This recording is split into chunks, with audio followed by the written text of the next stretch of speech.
children to the sea, taken from the land, many rains ago.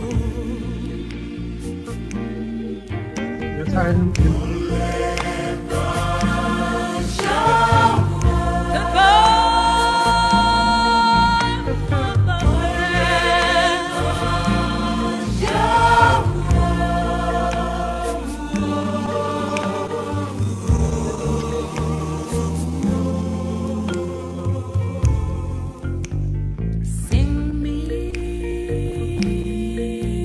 that old song from many rains ago.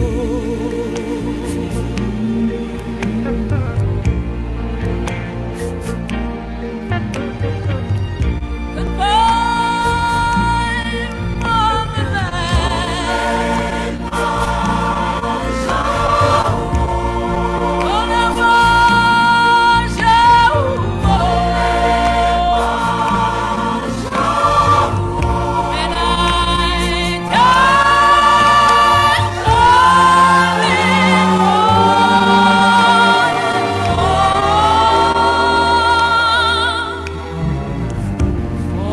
Many rains to come. Goodbye, motherland. Goodbye, goodbye, motherland. Yes, yeah.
Always love that song.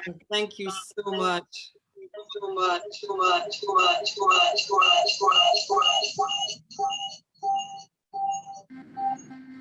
Hello? Hello? I think there's a feedback.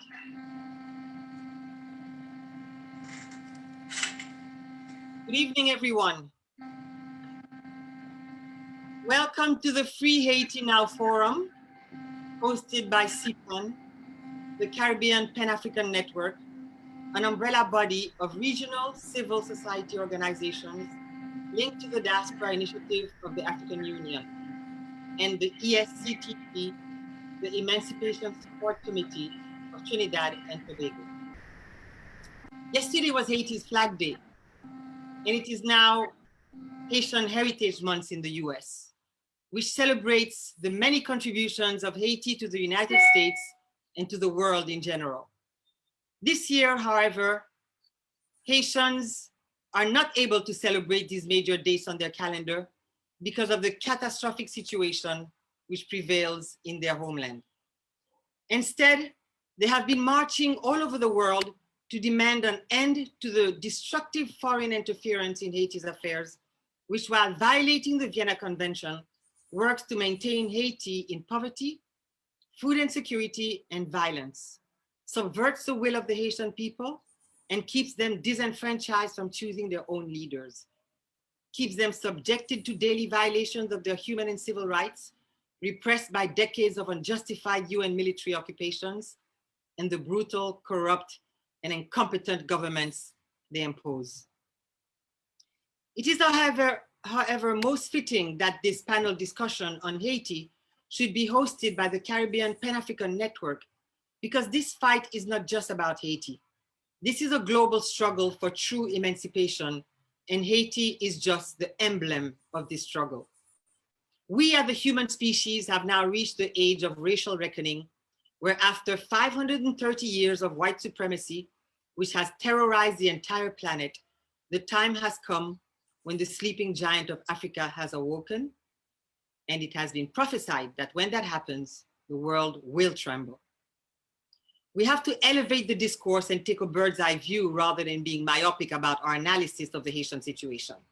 We cannot delve into Haiti without first looking at the bigger picture of the colonial project started in the 15th century by Europeans who, finding their continent too small, barren, and restrictive, decided that they would create the big lie of white supremacy, which would in turn entitle them to engineer a global capitalist system whose organizing principle would be to grind the Black and brown peoples of the world and their resources in an infernal machinery to extract from them the maximum amount of economic profit through genocide, enslavement, rape, violence, theft, and exploitation, all for the benefit, advancement, and prosperity of Europeans and later Euro-Americans. So how do we, the African people, overcome these formidable obstacles and regain our primacy in the world? Well, that is what the example of Haiti came to show us. Haiti is at the heart of the nexus between Africa and the New World. Haiti is the epicenter where the fiercest battles of the colonial experiment played out. 230 years ago, Haiti's enslaved African warriors rose up and took on the system which had strived for centuries to achieve the total annihilation of their humanity. They took on all comers, repelled all foes, foreign and domestic, during a cataclysmic 13-year war of independence, which would ultimately succeed in breaking the back of the entire world economic order based on slavery. Haitians would proceed to achieve the first and only truly complete social, economic, and political revolution and invent the very concept of human rights, proclaim freedom as mankind's birthright, and be the first to affirm the equality and dignity of all human beings, regardless of race, color, or ethnicity. For rendering this glorious service of universal freedom bequeathed to humanity, Haiti has been the target of vicious hegemonic forces bent on proving that a Black revolution is ultimately doomed to failure. Today, Haiti has reached its breaking point. It is exploding, not unlike Mount Soufriere in St. Vincent. And our brilliant panelists will tell us more about the dire circumstances which prevail on the ground in Haiti today. But what are the lessons for us from what Haiti achieved 2 centuries ago? How did our ancestors rise to the occasion to achieve these feats of courage, strength, and resistance, and to overcome these seemingly insurmountable odds? They did it by fighting intelligently, masterfully, and strategically, by forging blood pacts of solidarity and brotherhood, and by being single-minded in upholding the vision that it would either be liberty or it would be death. Simple as that. No halfway measures, nothing less would do. Their humanity was not for sale. So we have come together this evening to rally around Haiti and recreate the brotherhood which led to her liberation. We are the generation which has come to dismantle white supremacy, and we are up against some tremendous hegemonic forces, my brothers and sisters. But this epic battle can only be won through the reunification of Africa with her children, who were taken away so many reigns ago, as the song we just heard reminded us. Hence, the Pan-African context for this joyful reunion amongst Caribbean people, which we are all privileged to be participating in today. I am from Haiti and have lived in Jamaica for many years. Brother Kafra is Trinidadian, Brother Luc Nair is Haitian, and Sister Erzili is Haitian American. So we are the Caribbean. We plan to produce a resolution after the discussion in order to document and memorialize our ideas and recommendations, which will serve as the blueprint to chart a path for finally freeing Haiti from the clutches of global imperialism within the context of achieving our ultimate vision of the reunification of African people across the globe. The Bible tells us that as it was in the beginning, so shall it be in the end. It is up to each one of us to stand in the breach and hold the vision. Now, to hear about what life is like on the ground in the pressure cooker that is Haiti today, we turn to our first panelist, George Gabrielle Paul. Sister Gabby, as she is affectionately known, is a graduate of the Superior Catholic Law School of Jérémie in Haiti. She is one of the foremost grassroots Haitian activists.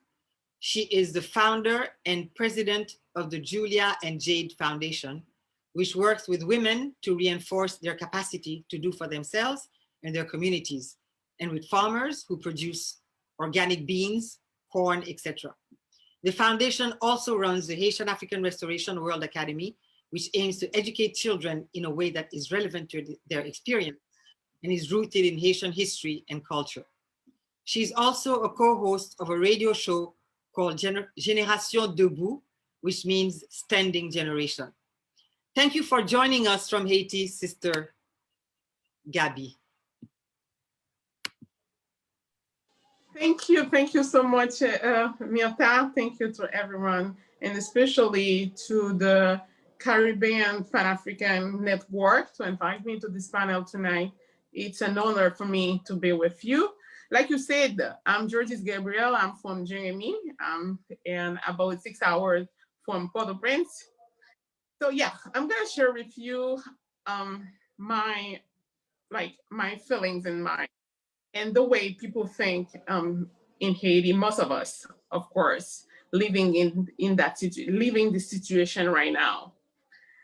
So, but I just want to remind you what brings us here, what brings us in this situation. So the Haitian War of Independence allowed descendants of Africans to write the Universal Declaration of Human Rights. With a century later, the Act of the Haitian will be taken up by the United Nations, enshrined in what they call the Universal Declaration of Human Rights. Yes, Haiti is the mother of freedom, not only for Blacks, but for the humanity. Unfortunately, fundamentally racist West Hemisphere, dominated by white supremacy, still cannot digest that self-liberate Africans from whom everything had been stolen, like spirituality, names, family, kidnapped and uprooted from their land. Nevertheless, they knew how to carry on with dignity. So in Creole, we said munite, and their humanity helped them gain independence, forging a new language and a new nation. Hence, the relentlessness attacks against the Africans of Haiti who dare to challenge the veiled enslavers who claim to be in the likeness of God. Our ordeal as people has not ceased since the assassination of Emperor Jean-Jacques Dessalines. In 1990, the Haitian people freely vote Jean-Bertrand Aristide as the first democratically elected president. But what the UN and the OAS, in other words, the West, has not told us was the democracy they are peddling is a mirage. With the US-backed military coup d'etat supported by corrupt local oligarch in September 1991, the Haitian once again paid in blood their will to live as moon, or so in English we said humanity, but I prefer to say moon, with dignity.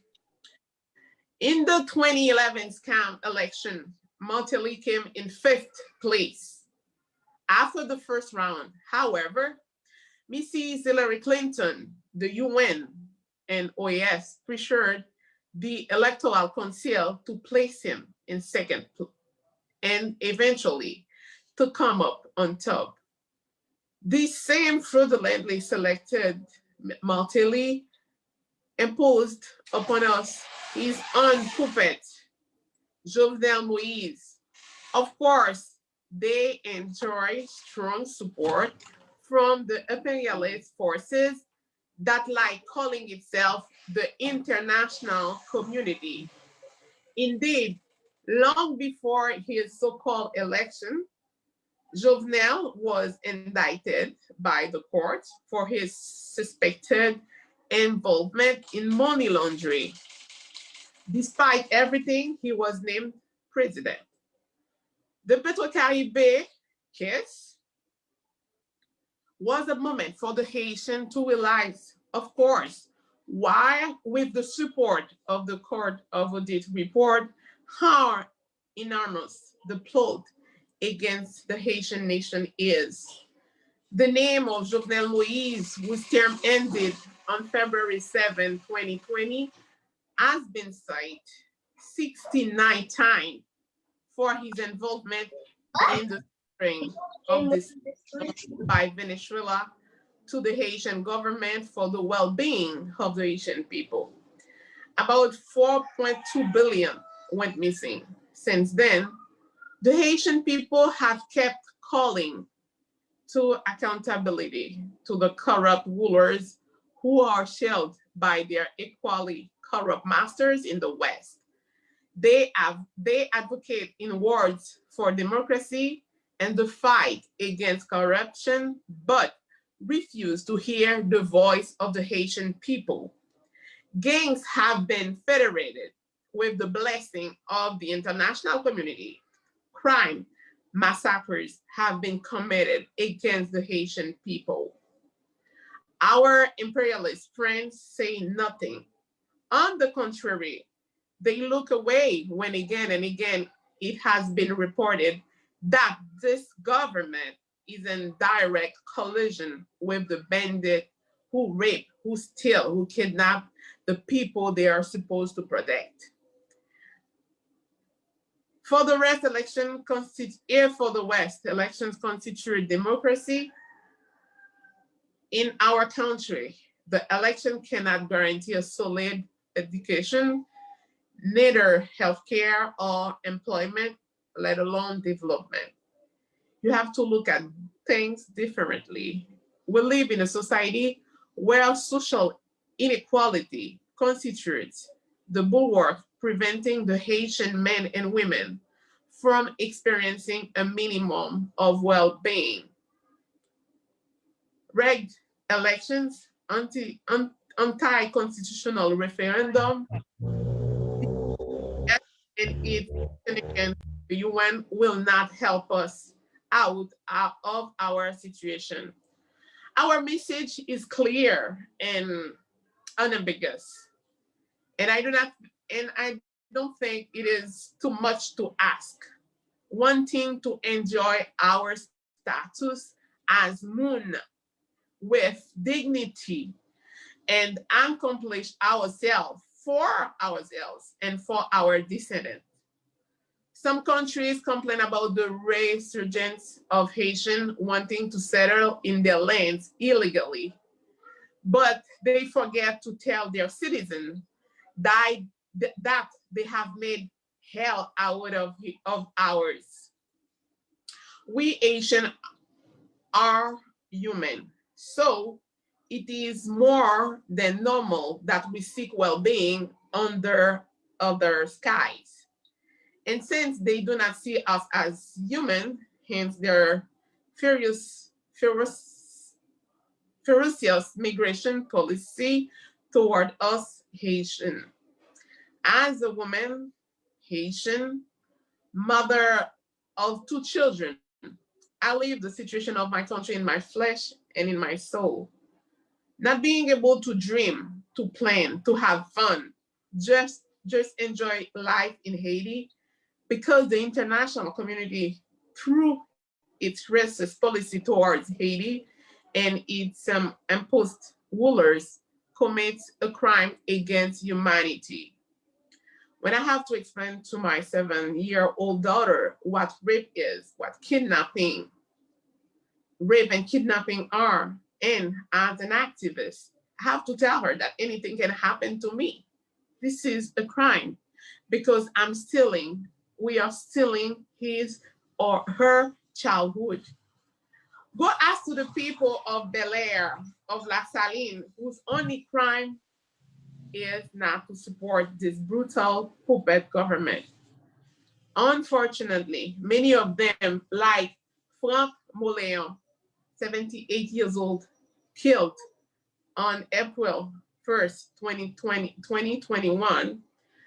Mackinson Polinis, 28 years old, killed on April 1st, 2021, still at Bel Air. Adeline Myrtil, 23 years old, killed April 1st, 2021, Bel Air. And Gerline Saint-Fleur, 9 years old, killed at La Saline because they don't support this brutal puppet government. So like I said, many of them will not be able to answer because they were executed by armed gangs close to the regime.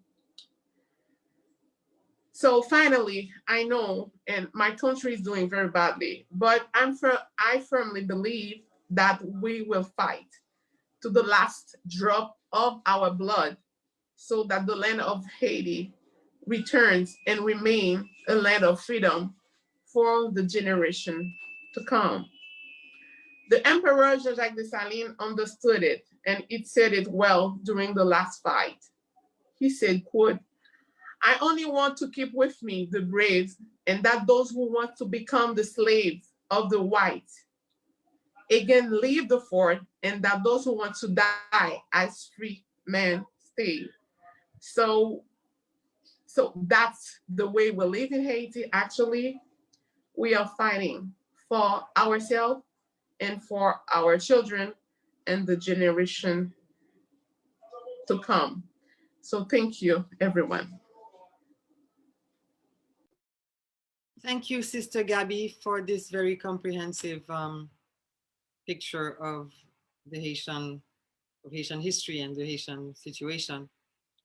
As the only panelist who is on the ground living in Haiti, I think the audience would have liked to have heard what it's like to live in Haiti, the daily terror, the anecdotes which we have heard so many times from you about, you know, the fear of even stepping out of one's house for fear of being kidnapped. Even market women who cannot feed their children are being kidnapped and ransomed for tens of or hundreds of thousands of US dollars. Absolutely ridiculous and absurd situations.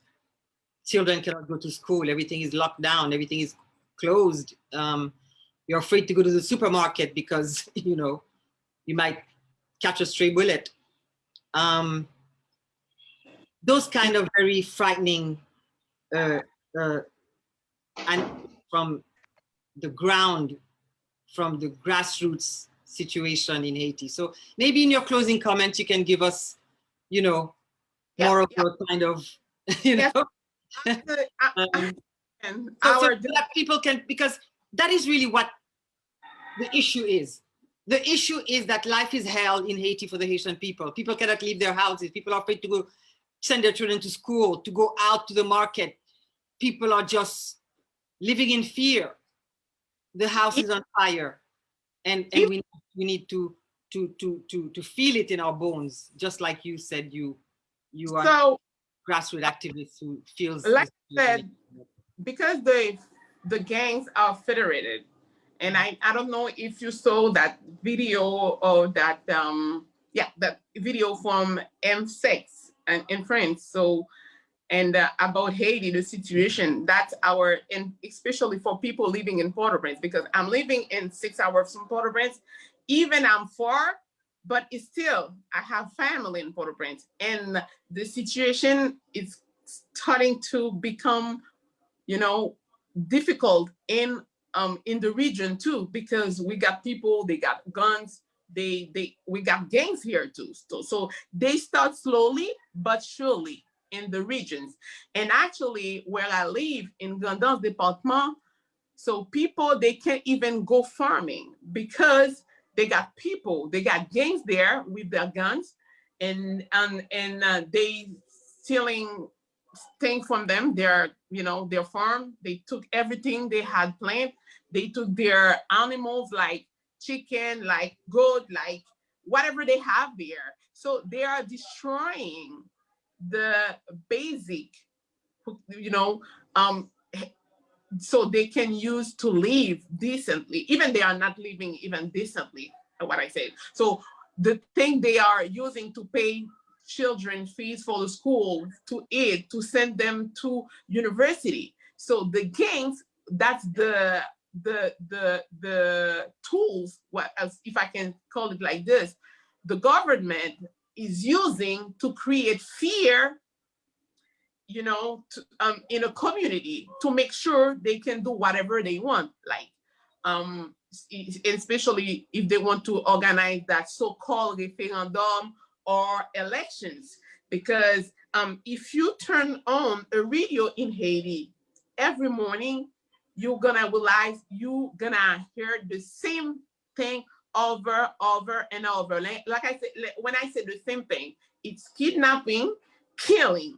That's the only thing we'll live here: kidnapping and killing and gunshot.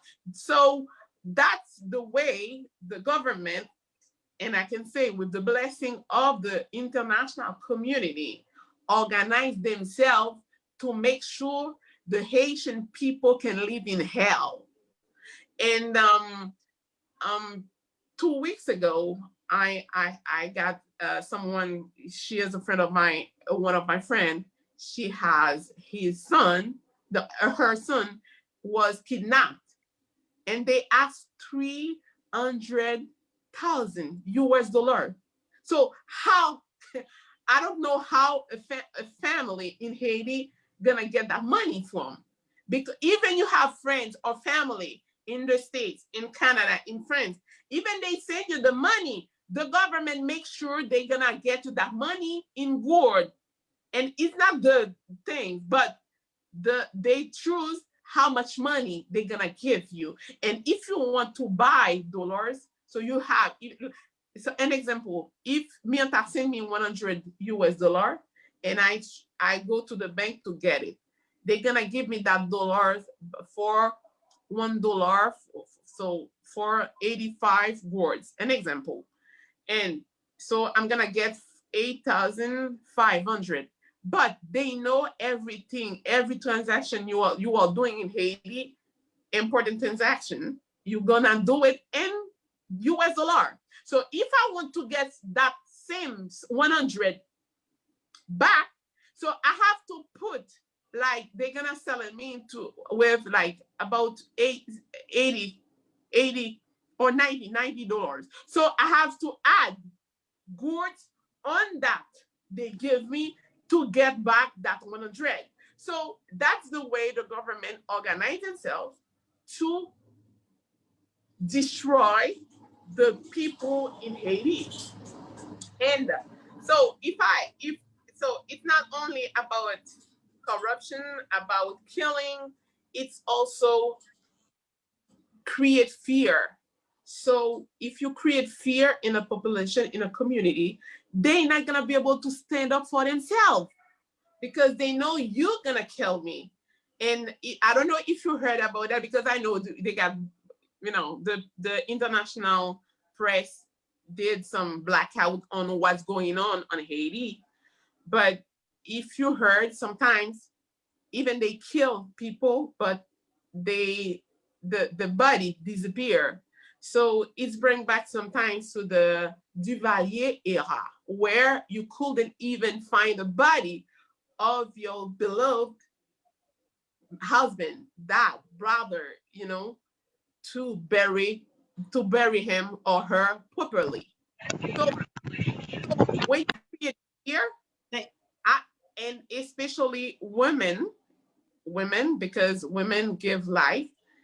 So what are we gonna do? We're gonna make sure our children, our generation, not gonna be able to stand up for themselves.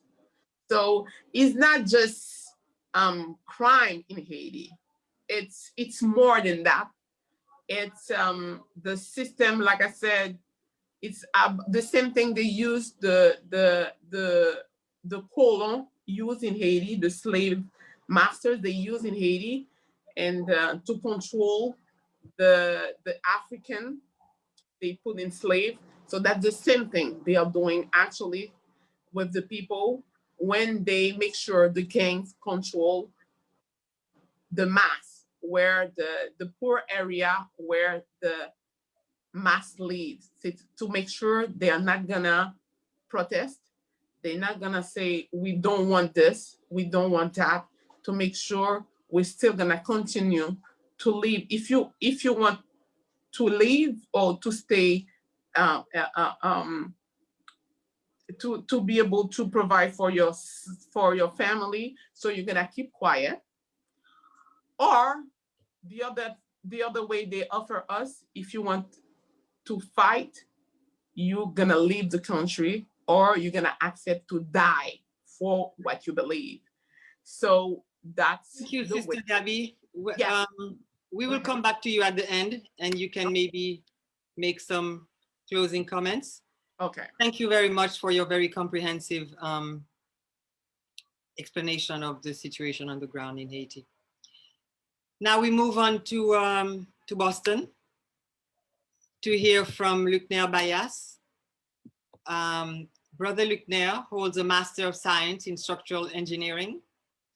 He is the president of his own engineering practice, Bay Associates, Inc., which provides engineering services to numerous private developers and public sector clients, including municipalities and government agencies at the local, state, and federal levels in Boston. He's the recipient of the Boston Society of Civil Engineers President's Award for Outstanding Outreach Achievements.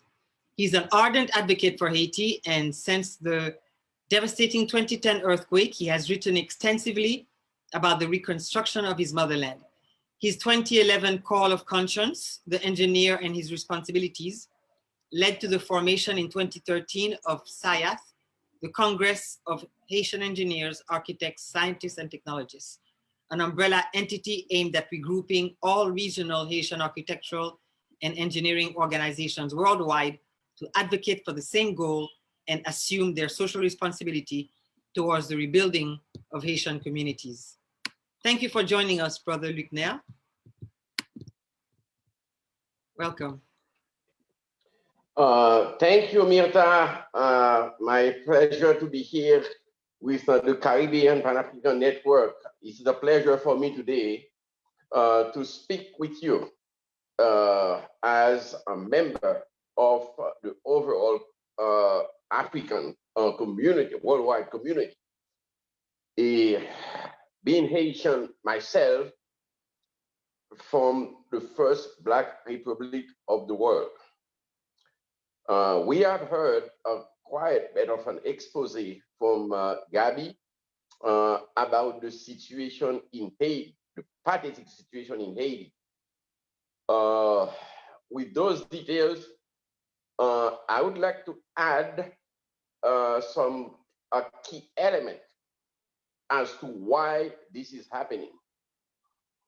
Well, I'm very glad that we had at the beginning of the presentation picture scenes of slavery, because we're gonna come to that. What happened in Haiti is that, in fact, the history of Haiti is divided between two time frames, between 1804, when it gains independence, to 1915, and from 1915 to the present time, when 1915, the United States decided to occupy Haiti and took its sovereignty. Now that date is very significant. This is one of the saddest days in the history of Haiti. When that happened, a lot of Haitians killed themselves. Let's go to the structure that we had seen before the independence of Haiti. Well, what we had seen is that the white man had a slavery system, and he had one person, a commander that they were called. And that person was one of us, responsible to impose the will of the white man to others.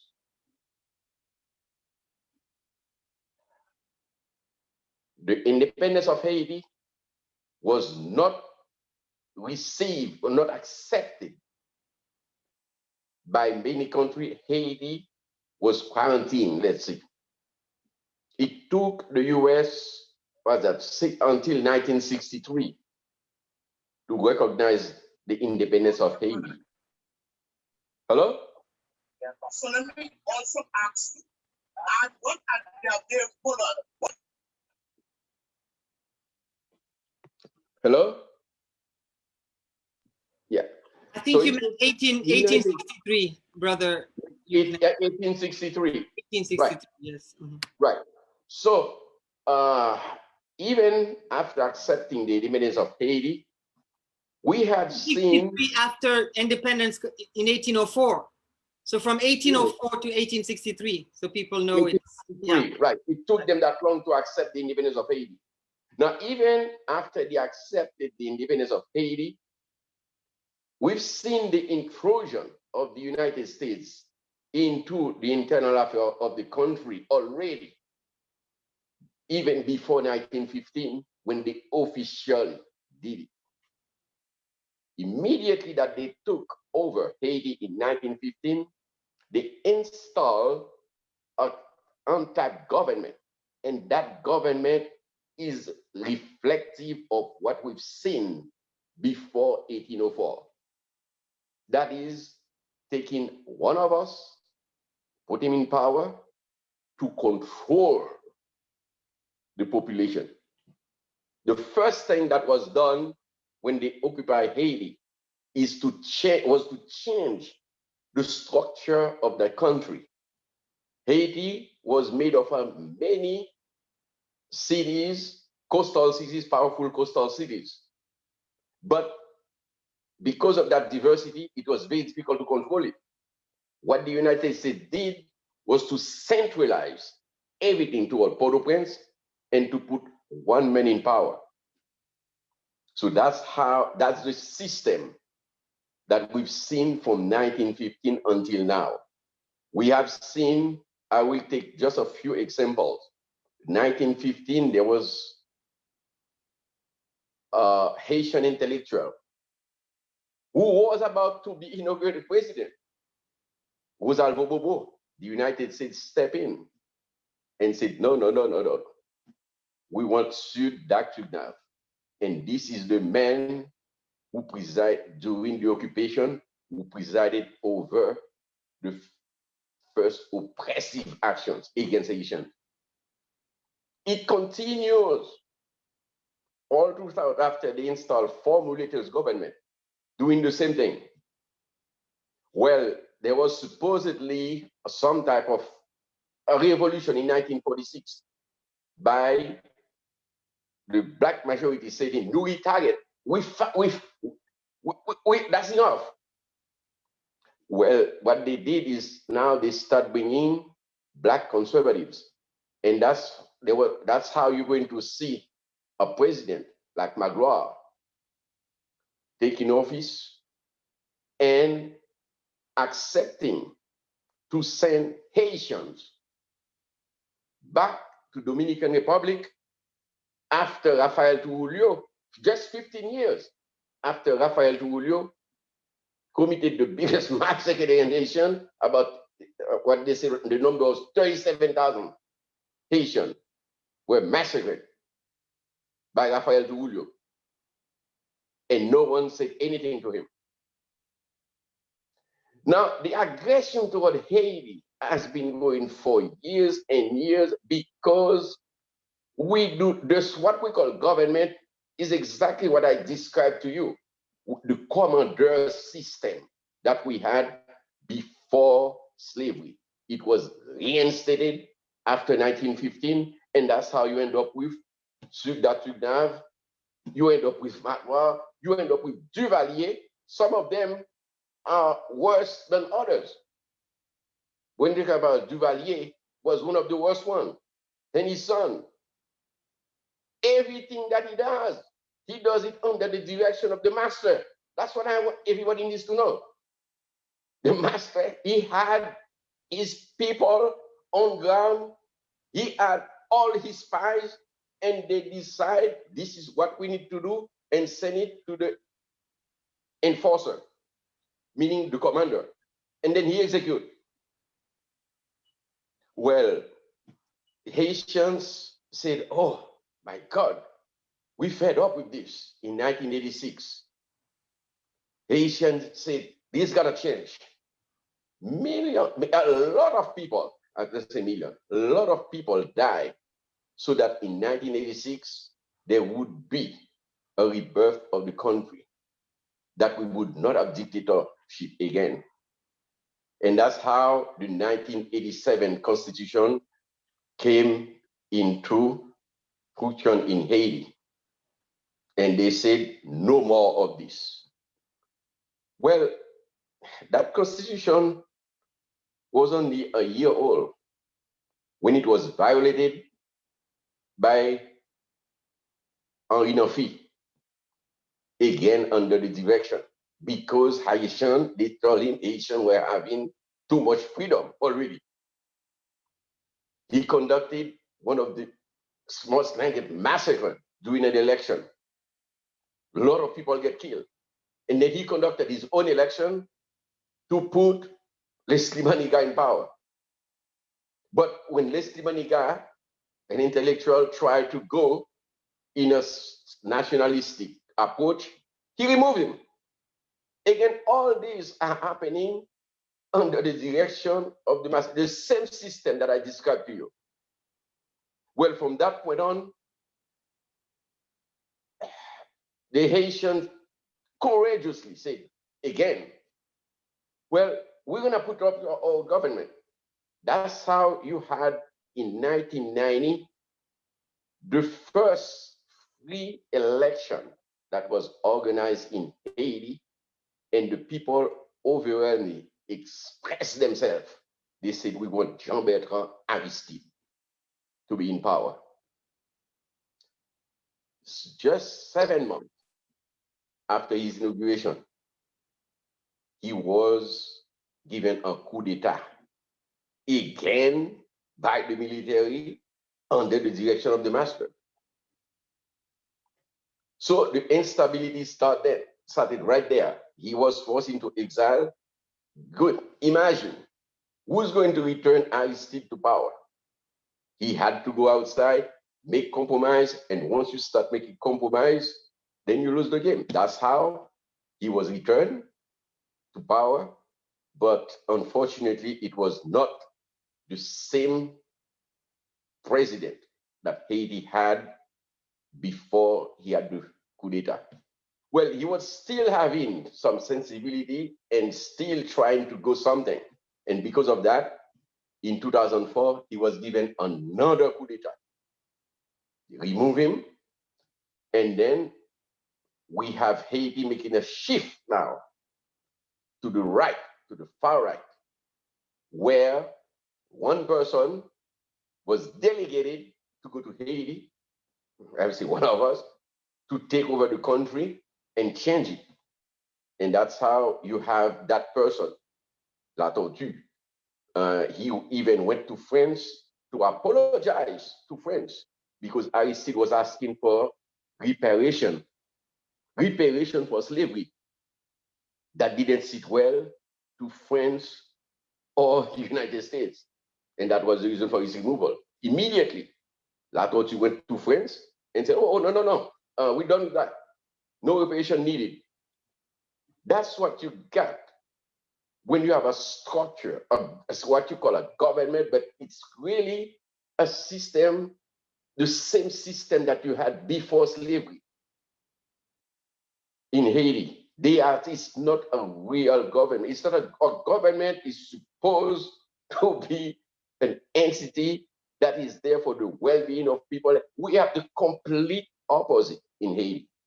And it has been 106 years of the same. The only exception, if you look at from that period, from that 106 years, that you will see, and you will hear a Haitian to this day cite his name, would be a man named Dumarsais Estimé.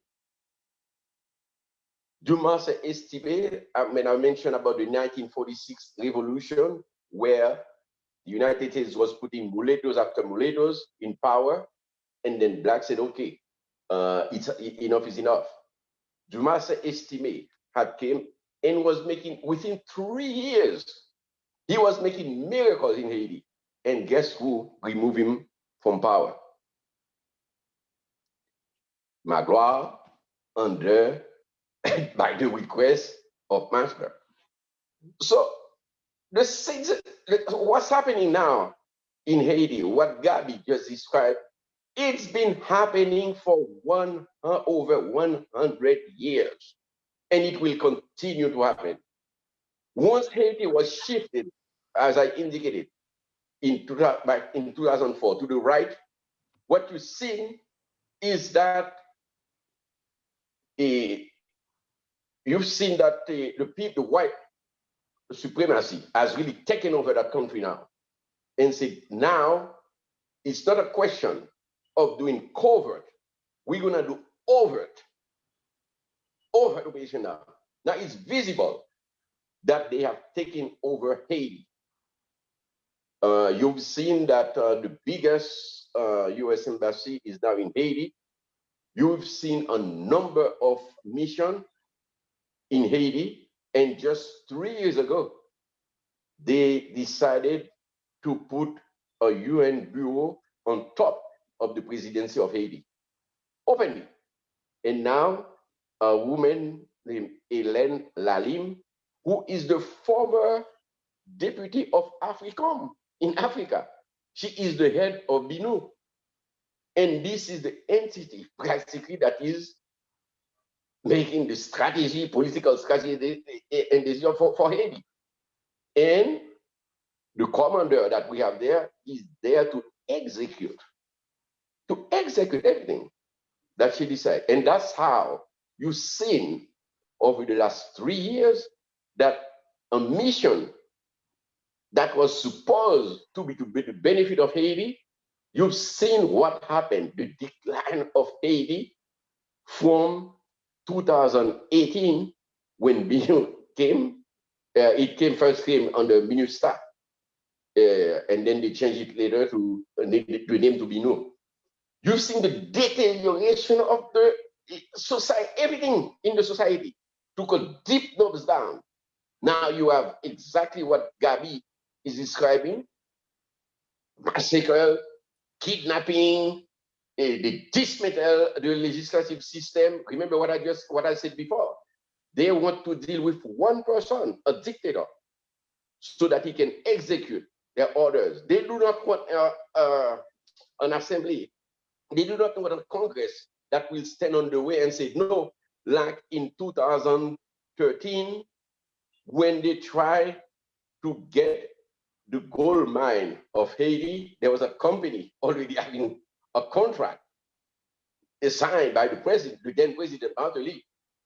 And if it wasn't for 5 or 6 senators who stood up and said no, and they voted to put a moratorium on that, on that contract, saying the president does not have the authority to do it. Well, you can understand now, after they did that, why that legislature, that Congress, went into difficulties and why that parliament was eliminated. So all those things that we're talking about, they point to one thing. Haiti has lost its sovereignty to the United States in 1915. All the decisions are made outside of Haiti by others. Haiti is practically back to pre-1804. You have a black country that established itself with its constitution. The people said, this is the way we want to live. In 1915, when Haiti was invaded, then Secretary of the Navy, Franklin Delano Roosevelt, decided to wipe out that constitution. Said, no, I'm going to write the new constitution of Haiti. And he did. Back then, Haiti forbid land ownership by foreigners. That's the first thing that Franklin Delano Roosevelt removed in the new constitution that he imposed with Haiti. Brother, so, yes, I'm just saying. In the 2 minutes that you have left, can you wrap up by giving the listeners an understanding of why Haiti is a powder keg today, why people have been marching since 2018, what is happening on the streets of Haiti today, why we are hearing and seeing these terrible images? Well, it is a continuation of that policy, because in 2010, the US intervened directly, I think it was said before, to put Michel Martelly in power. And they did it in 2018 again with Jovenel Moïse ever since. But the Haitian people have been resisting that. They've been resisting that oppression.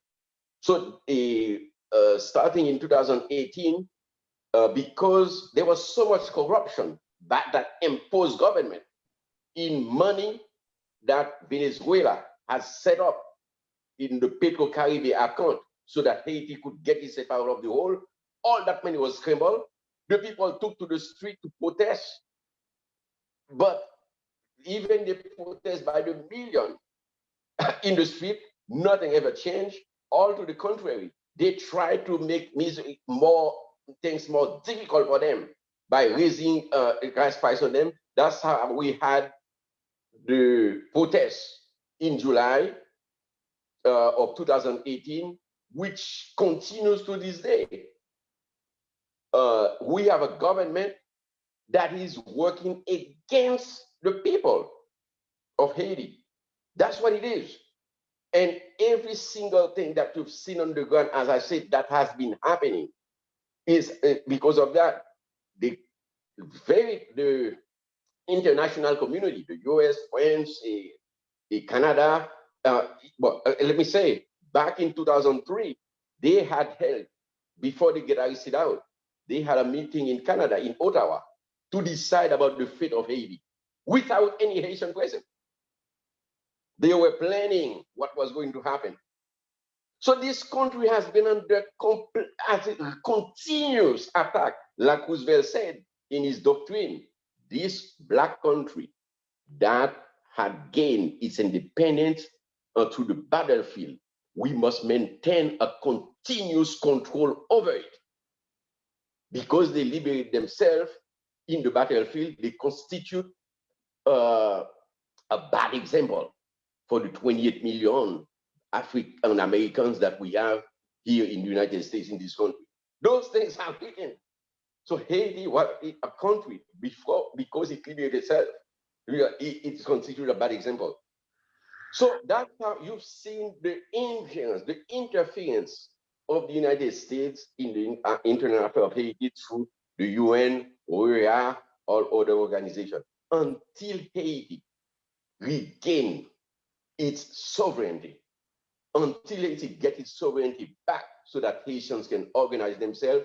The same thing is going to continue. Now they talk about, oh, go to election. But the elective process, they control it. Like I just said, they install Matuli, they install Moïse. Imagine, right now, Jovenel Moïse, he has the monopoly of violence. He has complete control over the national police. He has complete control of the money supply, the money supply. Every single city, he appointed the mayor. He had his own people. In all the foreign embassy, he has absolutely nobody in front of him. And this is the guy that you're going to give control over the election in 6 months. He has completely violated the constitution of Haiti repeatedly under the direction of Bino, who says nothing. All to the contrary. Now they task him to change the constitution of Haiti. And the new constitution that is proposed, a lot of Haitians are that's why a lot of politicians are protesting, and that's why we were in the street in New York, in Washington, D.C., because that constitution is going to give foreigners more control, more opportunities to get the resources out of Haiti for free to the detriment of the nation. Those are the situations that we're facing now. Thank you, Brother Luc-Ner, for another very comprehensive history of Haiti and what has brought us to this situation today. I will just make two small points for the audience in case it wasn't clear. So Haiti, the Haitian Revolution started in 1791 and lasted 13 years. It was a 13-year war of independence. It wasn't a 2-week slave rebellion skirmish. It was a war of independence where Haitians took on the French, the British, and the Spanish, the three greatest powers of their time, the three mightiest powers, and conquered all. So in 1804, Haiti declared its independence. But the United States, no one would recognize Haiti's independence because it was a Black nation. And the United States refused to recognize Haiti's independence for 59 years until the US emancipated their slaves, because they didn't want the bad example of an independent Black nation overthrowing their masters and taking over the country. So in order to stifle that, what they considered to be a bad example, because slavery still existed in the rest of the hemisphere, including the United States, until 1863, when the Emancipation Proclamation was proclaimed by President Lincoln. That is the only time that the US recognized Haiti 59 years later, or recognized Haiti's independence 59 years later. And as you know, Haiti had to pay a ransom to France for 122 years, from 1825 to 1940, for France to recognize Haiti's independence. And until that time, Haiti was strangled, isolated, and had practically lived under an embargo. So I just wanted to put in that historical explanation. And also Brother Luc-Ner talked about MINUSTAH and BINU. MINUSTAH were the UN forces that were sent.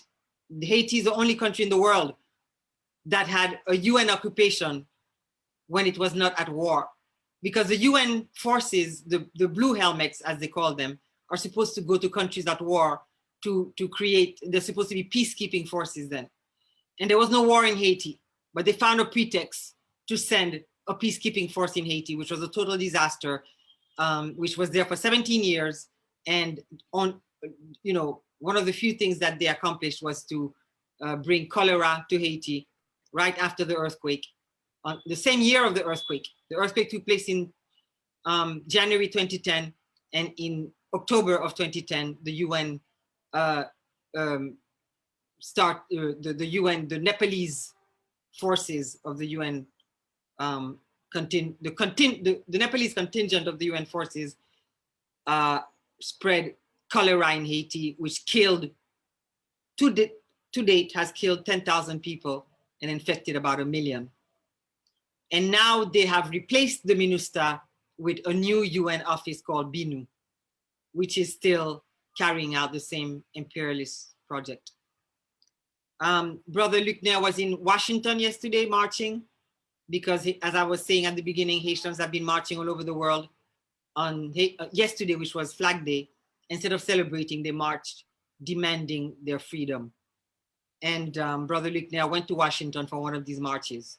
And the marches are to prevent the government, the illegitimate government, from changing the constitution and holding a rigged election before Jovenel Moïse steps down.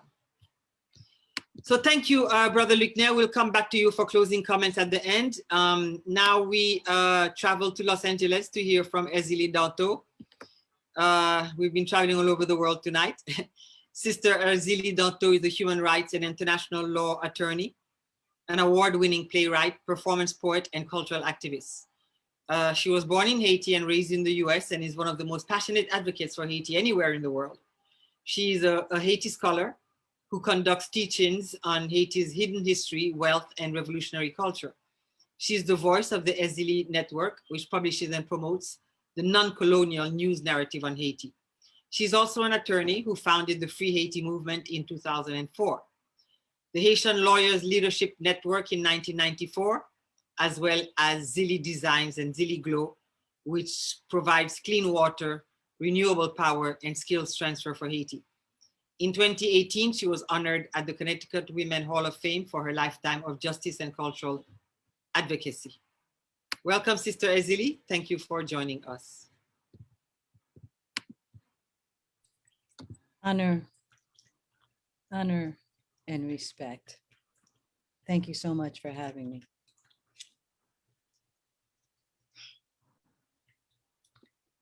Gabby told you just what the situation is for her and her children in Haiti. It's a hell that the most powerful, the most educated, and the most legitimate people on the planet are imposing on a people who have never attacked, on a nation has never attacked anyone, on a nation that only wants to live. That nation of people are being destroyed and annihilated while the world is mostly silent. In the name of the ancestors where we all come from, Gabby,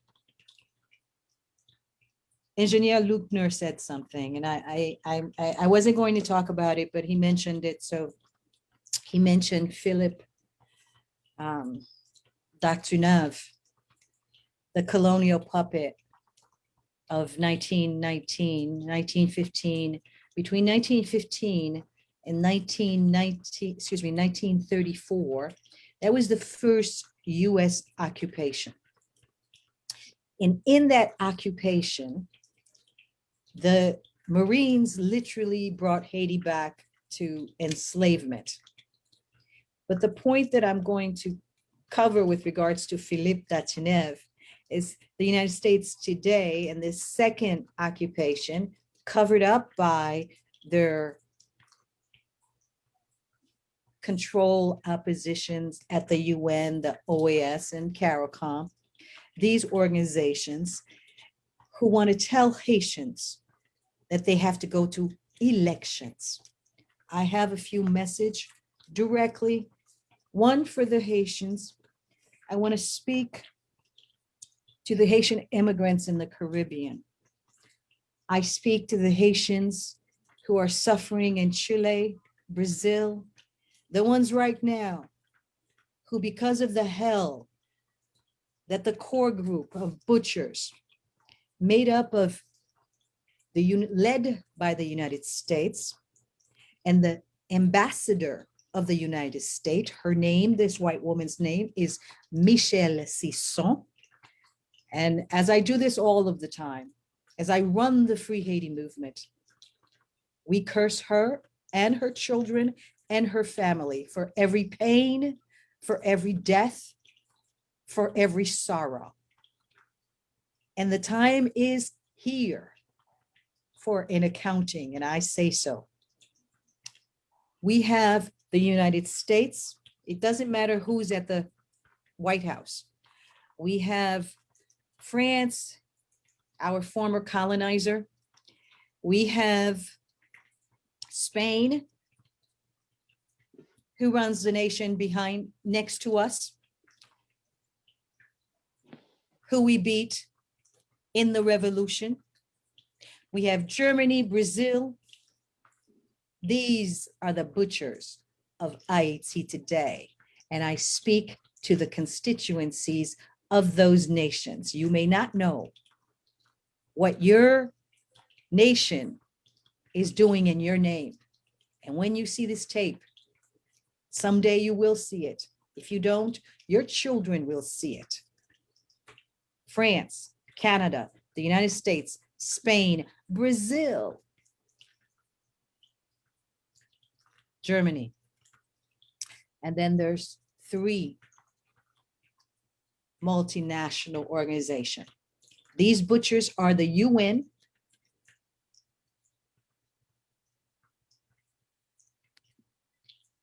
the OAS, and the European Union. So Leclerc's army back in 1803, 1802, after we had been fighting since 1791, after 300 years of enslavement, you had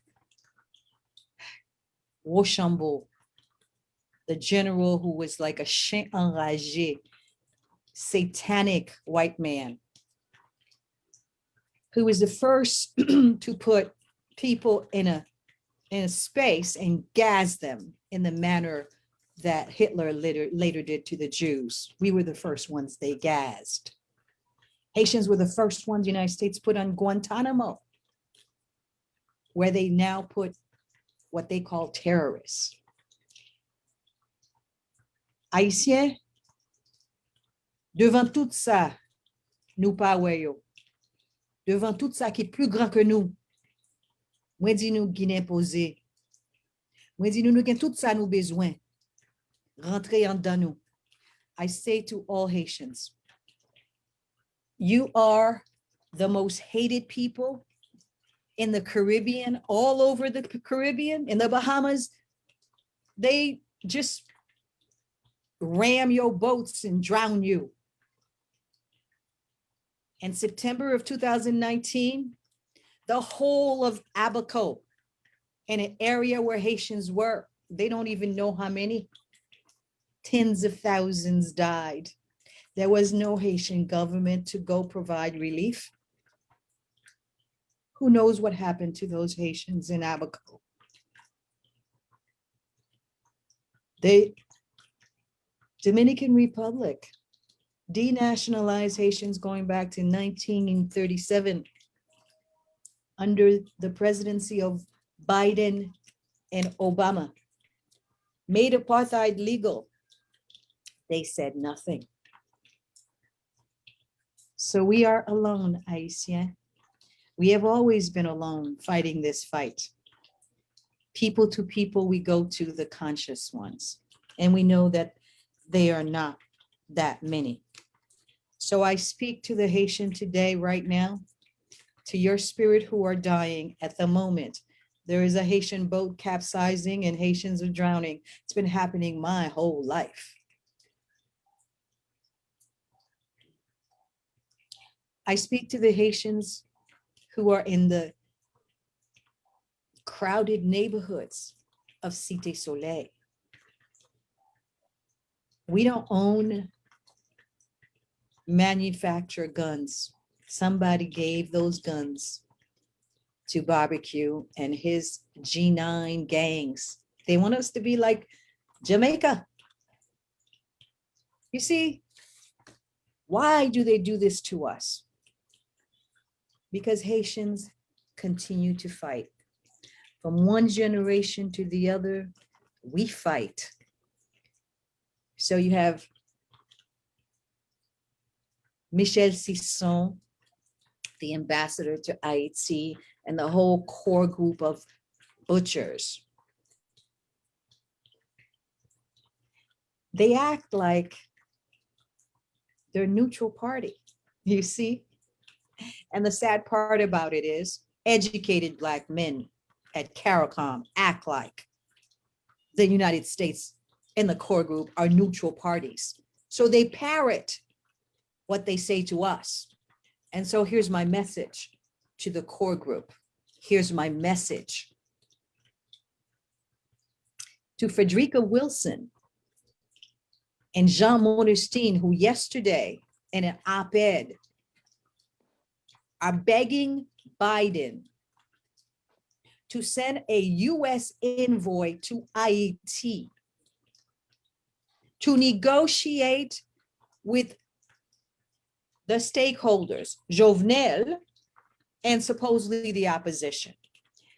As the head of the Free Haiti movement, as someone who represents the grassroots, as someone who first went back to Haiti the first time in my life as the attorney, the lawyer for the first democratically elected president who was taken out twice by the Bush dynasty, I say no. I say, if you don't know, then hear this. Haitians say no to elections, CARICOM, with Jovenel Moïse.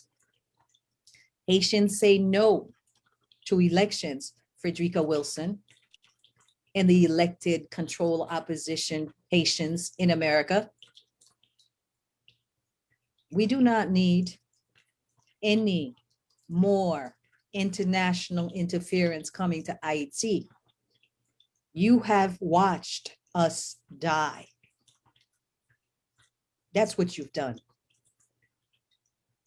And allow this pain, the West is one evil, it has two faces. So today the West is saying to everyone that it wants to be the honest broker, as if it's neutral, as if it wasn't the one that put Jovenel Moïse in power over the heads of the Haitian people, over the demands of the Haitian people for sovereignty. So as Engineer Luckner was saying, all of this, as Gabby was saying, and as those with title and positions refuse to hear, we Haitians will continue to fight. You can keep Jovenel Moïse in power. You could put another Jovenel Moïse in power. But my father fought, his grandfather fought, and his father before him fought. We will continue to fight slavery in all the forms that it comes in. And so, no to elections with Jovenel Moïse, who is an illegitimate person put in by the Biden and Obama administration in fraudulent elections. And even if he had color of law, it expired February 7th, 2021. And though CARICOM, OAS, the UN, the European Union, and the core group refuse to recognize Haitian sovereignty and Haitian law, Let me just break it down to you. The highest court of the land in IET, like the US Supreme Court, the judiciary's administrative body, said that they have looked at the law, and his term ended February 7th, 2021. The bar associations of IET, they have looked at all the law. These are lawyers. Have some respect. They said his term has ended.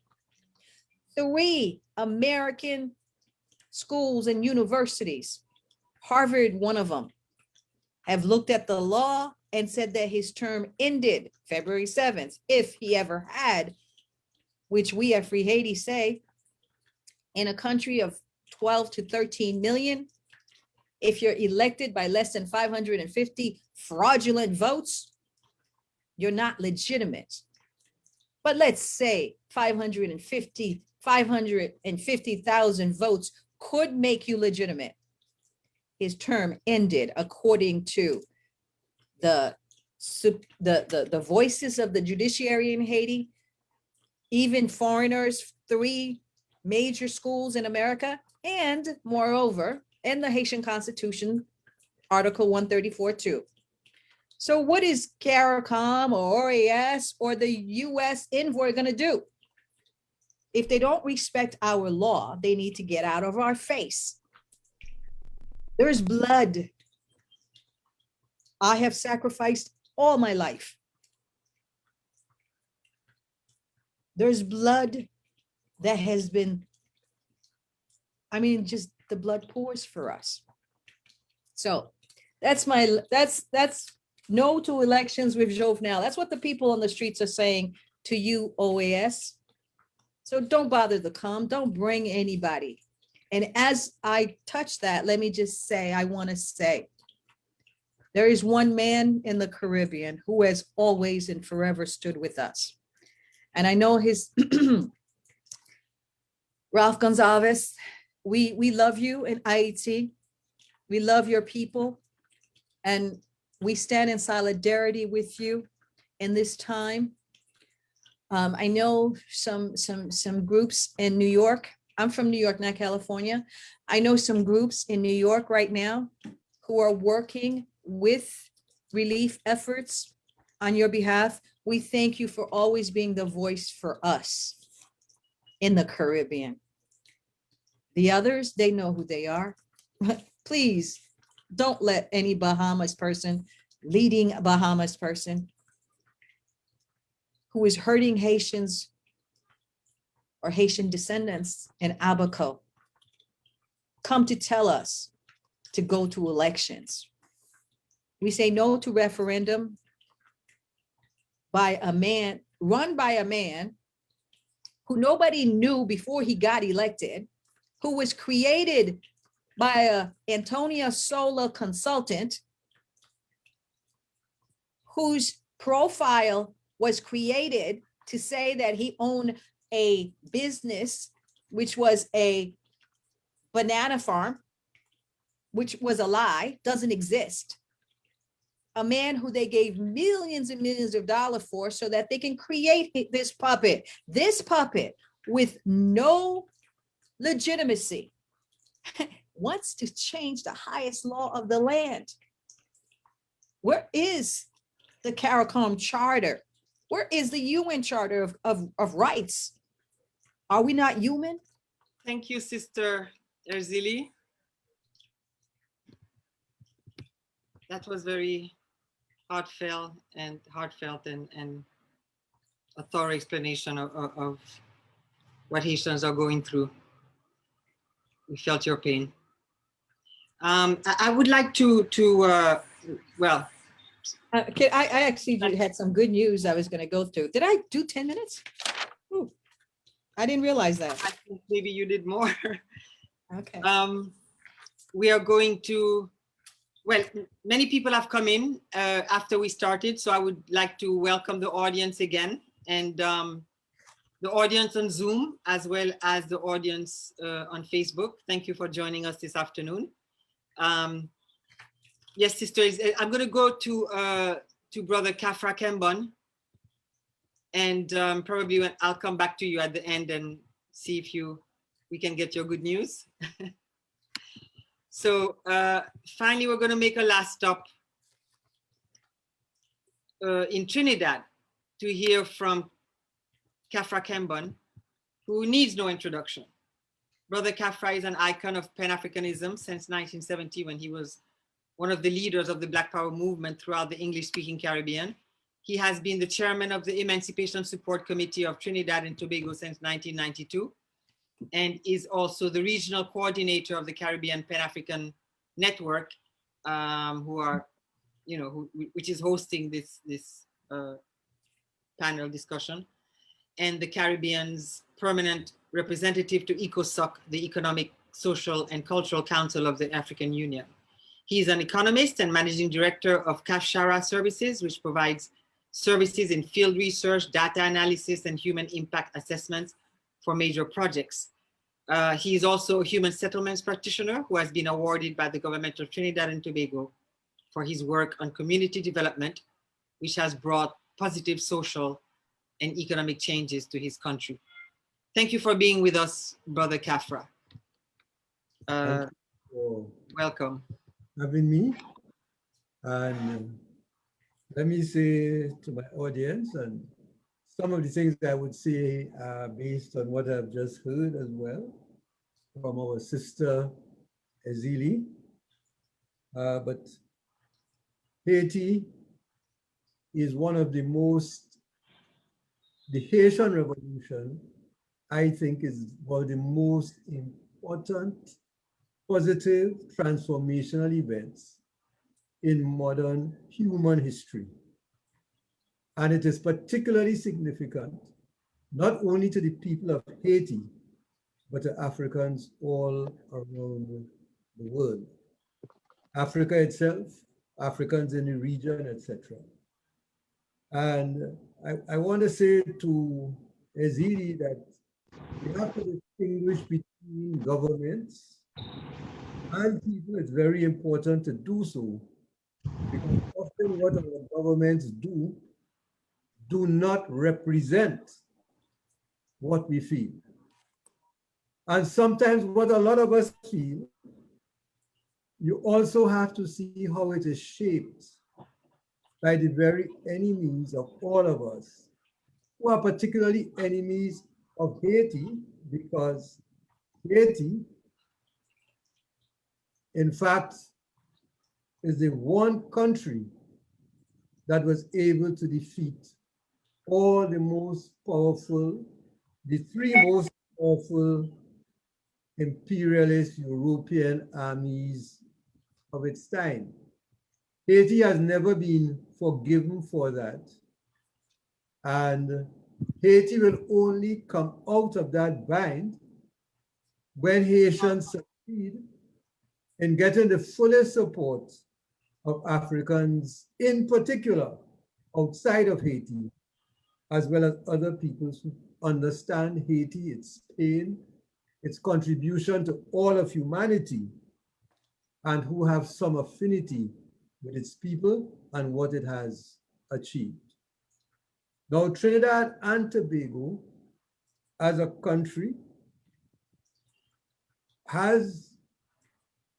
it's a member of CARICOM, and it's one of the countries that, at least at a level of projection, would stand up for Haiti. It does not mean that we do not have problems, and there's not a lot of something very problematic in the relationship between our country at official levels and Haitians as a people. And I have to be very honest about that, because we have been colonized, we have been Christianized, and being Christianized, we have been anti-Africanized. And Haiti, because it is the most African of countries in the Caribbean, culturally, therefore, in our imagination, as Africans who do not even consider ourselves Africans, too many of us, it means that we have a difficulty at a psychological level, a challenge in our relationship to Haiti, not just because of what Haiti is, but also because of what we do not know about Haiti. So one thing is the perception, which is all screwed up. Secondly, it's the influence of the religion and the propaganda that dominates us. And thirdly, it is because of the power over us that also invades our minds. Now, when Haiti celebrated its 200th anniversary, some of us, a few of us, made it our business to travel in December 2003 because we felt that we had to be in Haiti when the January 2004 hit, and some of us came to Haiti.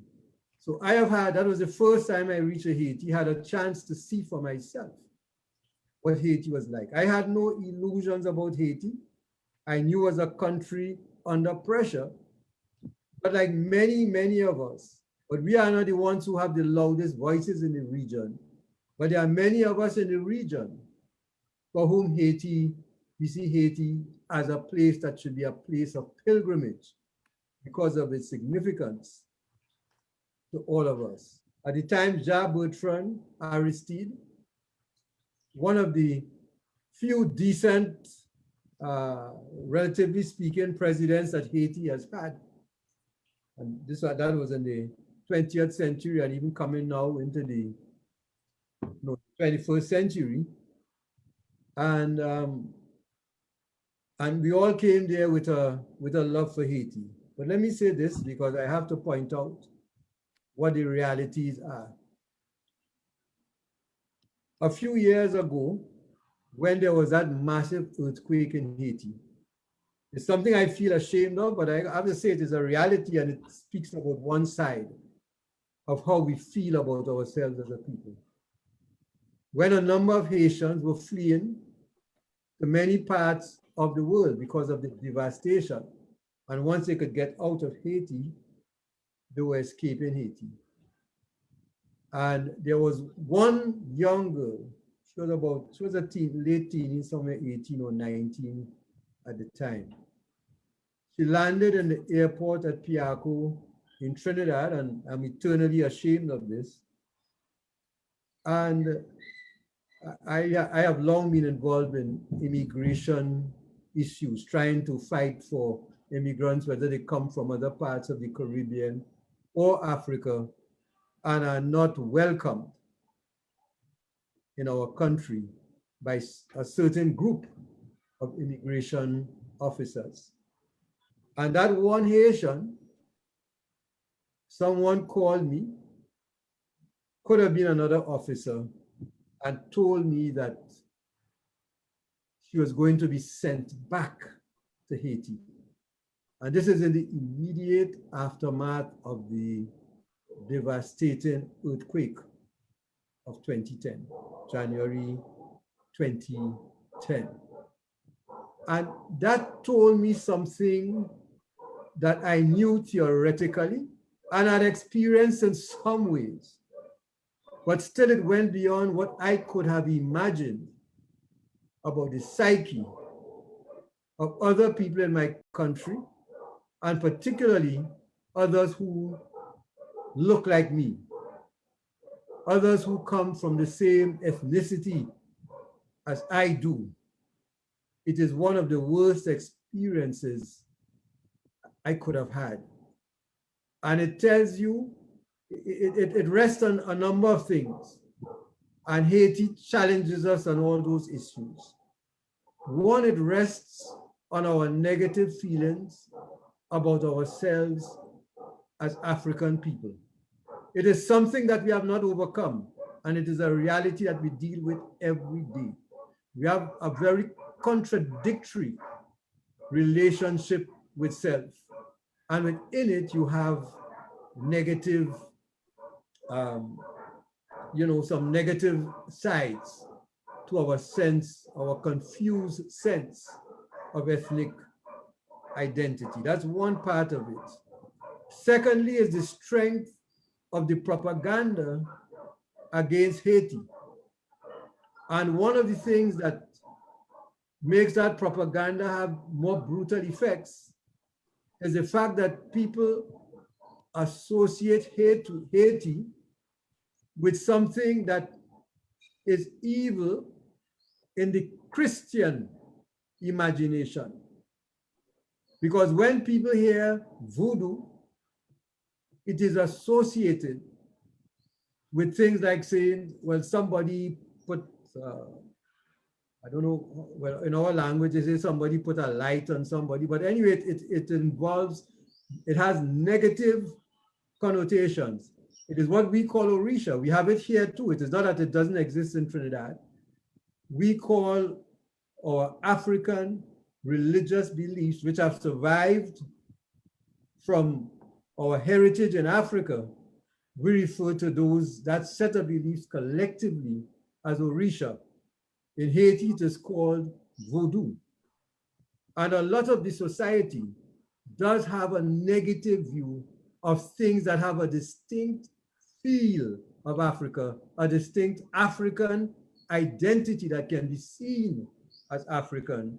And therefore, the biases that you have against Haiti fit into that same pattern.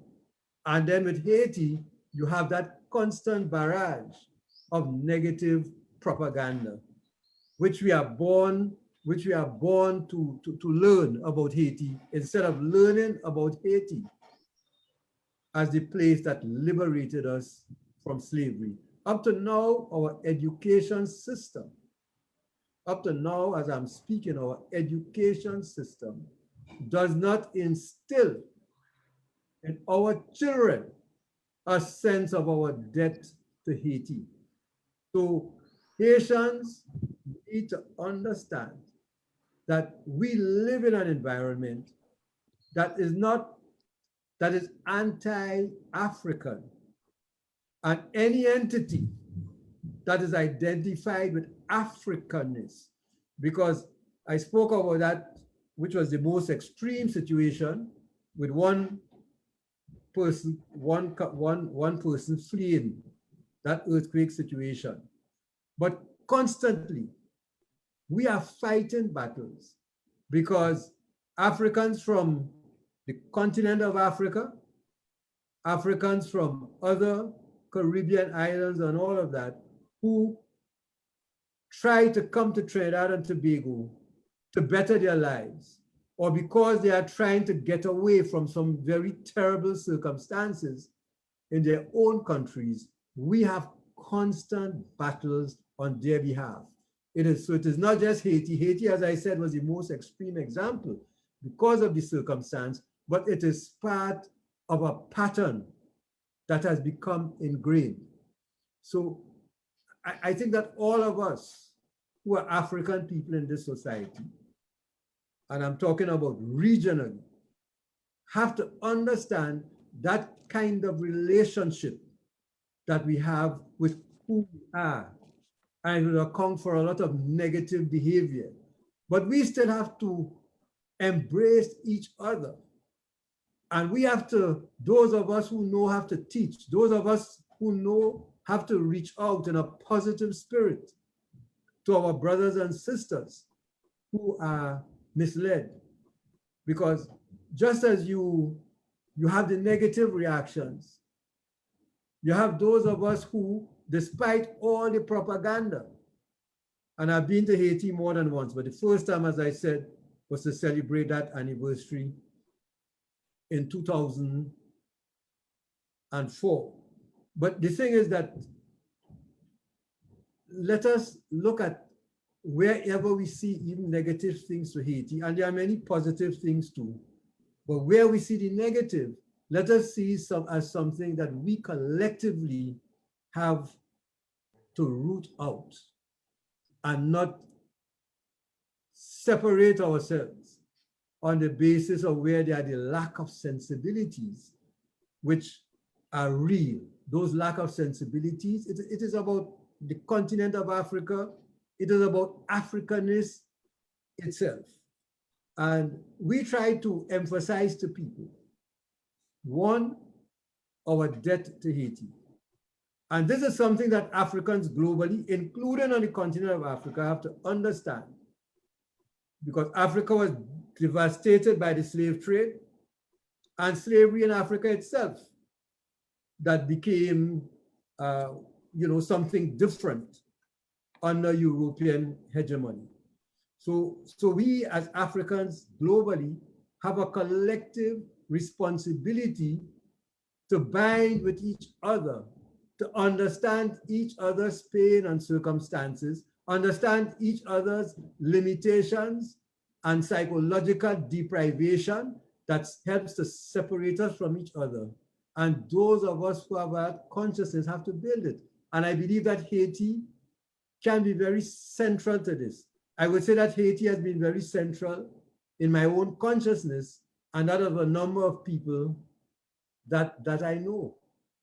And we just don't understand, because if it's not in the education system, if our media does not project anything positive about Haiti, how would our people, in the broadest sense, get an appreciation of what Haiti is? It is our task to reach out to them. It is our task to educate them, because we want to build ourselves as a global people. Haiti was central to our liberation, but people, a lot of our people do not know that. So, Thank you, Brother Kafra. A lot of work has gone into cultivating this aversion and hatred and propaganda against Haiti, and painting it as I was explaining in an interview this morning, the three greatest powers in the world that were conquered by enslaved Africans had to come up with an explanation to salvage their honor. And so they came up with the fact that it couldn't be the masterful, intelligent, strategic battles waged by the Haitians that conquered the three mightiest powers on earth. It had to be witchcraft. It had to be a pact with the devil. It had to be evil. And they have managed to drill this into the subconscious in the collective consciousness of the entire world, that Haiti is defined by poverty and evil and voodoo and everything negative, because they never say the word Haiti without being followed by the Western Hemisphere. Our media continues to reinforce the negative portrayals. And we want to give the audience a chance to ask a few questions, because we're running out of time. So we invite questions now from the audience. We have, whether on Facebook or on Zoom, if you have any questions, it's now or never, as time is getting short for us. Sister, Mr. Morta, this is Brother Pereira. Could you hear me?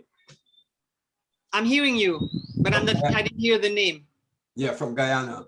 I agree with what Brother Kafra just said, in what is in the Christian imagination, because one well-known televangelist, Pat Robertson, when the earthquake devastated Haiti, he said it was because the Haitian freedom made a pact fighters. with the devil. Yes, that's right.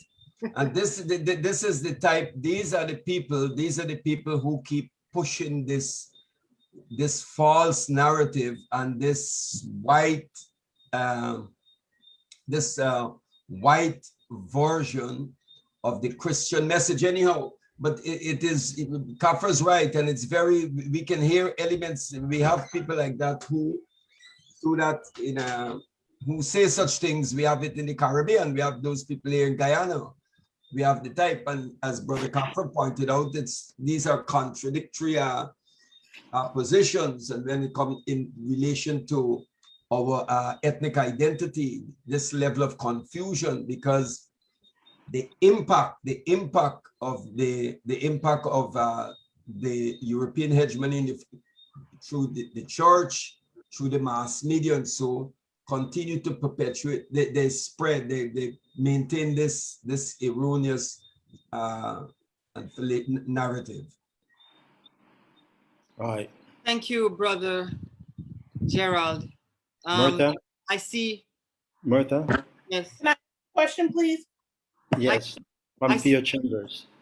Hi, Theo. I see two people with their hands up. Go I ahead. think I will have to let them come first, Theo, because they have had their hands up for a little while, but I'm happy to see you, Theo. Thank you for attending. I'll be right back to you. Hazel Herndon. Go ahead with your question, please. Yes, thank you very much. An extremely interesting forum.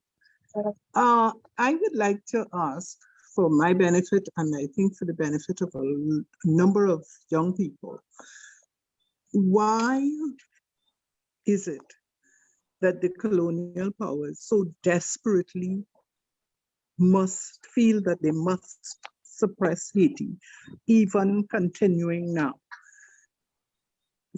Apart from the superiority, are there other reasons? The economy, the riches, what is it that they so desperately want or get out of Haiti?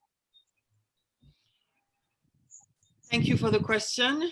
I don't You know mind what? I'm going to take all the questions, and then whoever wants to answer them can answer, so that we make sure we get everybody's questions in. Colin Cumberbatch, or no, Dr. Sorry, Colin. Dr. Roger had his hand up, and then I'll go to Theo, and then Charlene, and then Colin and Asantewa. Well, Yeah. thank you. Thank you very much, Miota. Good evening, everyone.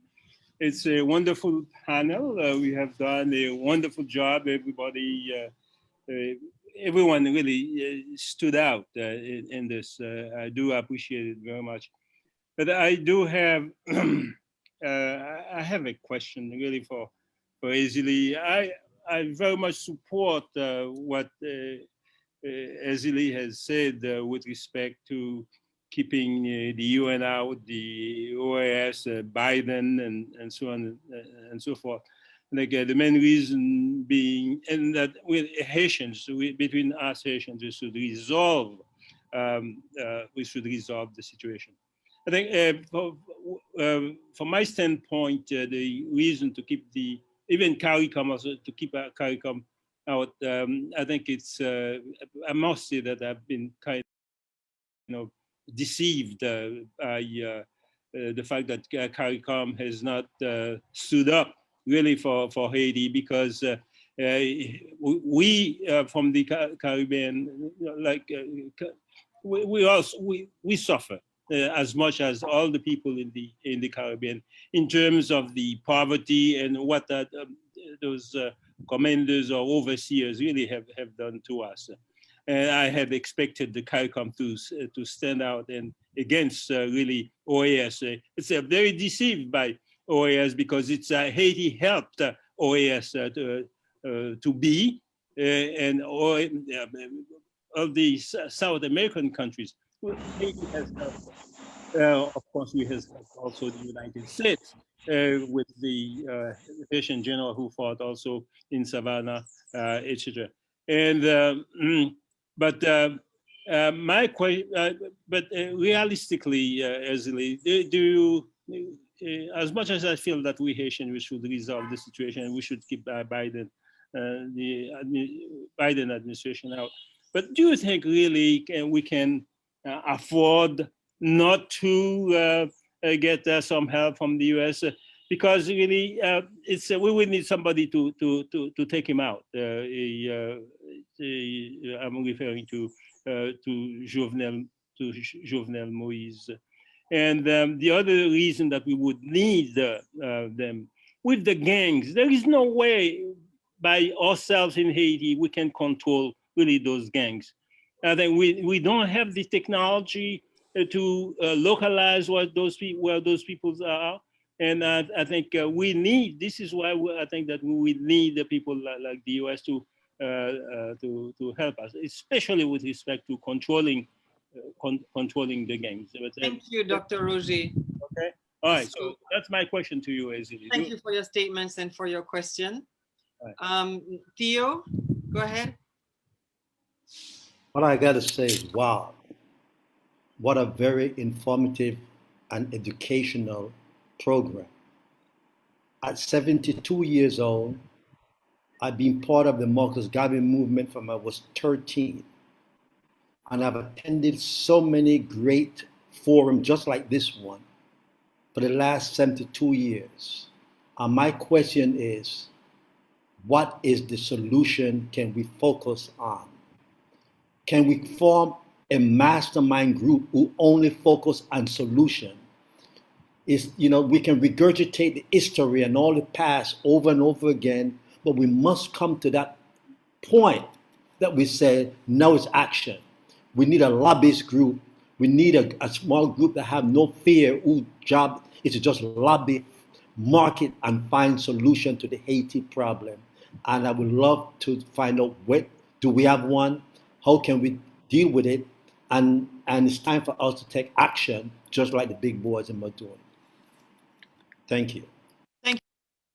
Thank you, Brother Theo, for these very pertinent comments. I totally agree with you. We have to go to the solutions.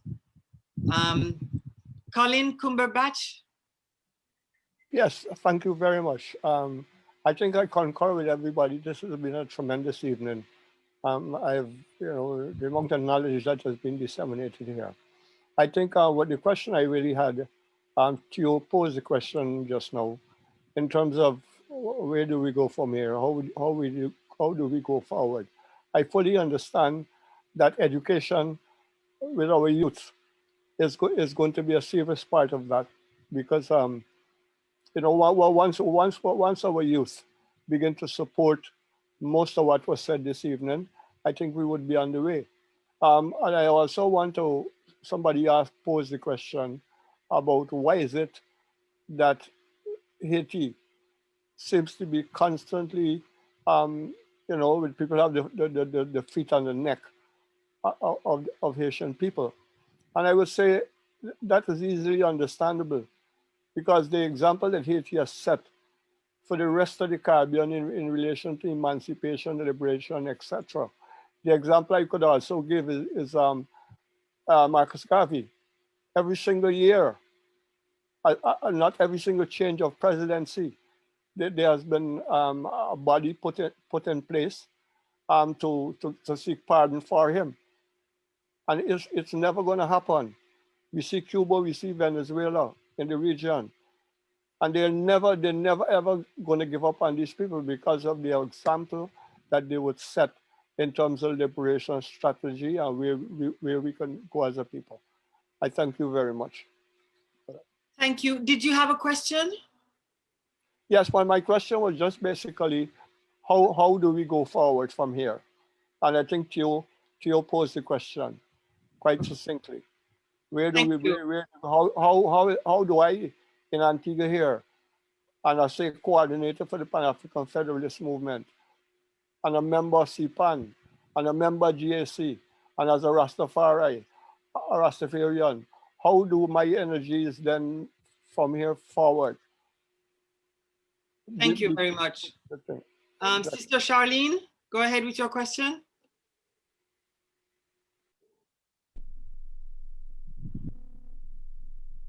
Hello? Okay, so we go to Asantewa. Go ahead with your question, Asantewa. Greetings, and thank you for such a wonderful forum. It was very informative. My question is that I recently read on social media that COVID has had such low incidences, and the lowest death rate in the world has been in Haiti. And I just want to know what accounts for that. What do the Haitian people know that perhaps we don't know? And I run an African American, or I really should say Black homeschool group in Chicago, and we're looking for a place in the Americas to visit. Is it the assessment of the panelists that it would be safe to visit Haiti in the 2021-2022 school year? Okay. Okay, so let's go. So Charlene, did you want to come in with your question? Thank you, Asantewa, for your question. And Sister Charlene, are you there? Okay, so we'll go to the answers. Who wants to take the first question about, that was Hazel's question about why do the hegemonic powers want to continue crushing Haiti to this day? May I? Go ahead, Ezili. Because of its strategic position between Cuba and Venezuela, two nations that the United States don't have total control over. Haiti is the weakest link. That's why they built the fourth largest US embassy in the Western Hemisphere there. It's actually a military base. And this is why they act as if they're neutral, but they have over 1,000 people in that space. Also because Haiti is rich in various resources. It has something called iridium, which is an extraterrestrial. I say it all the time.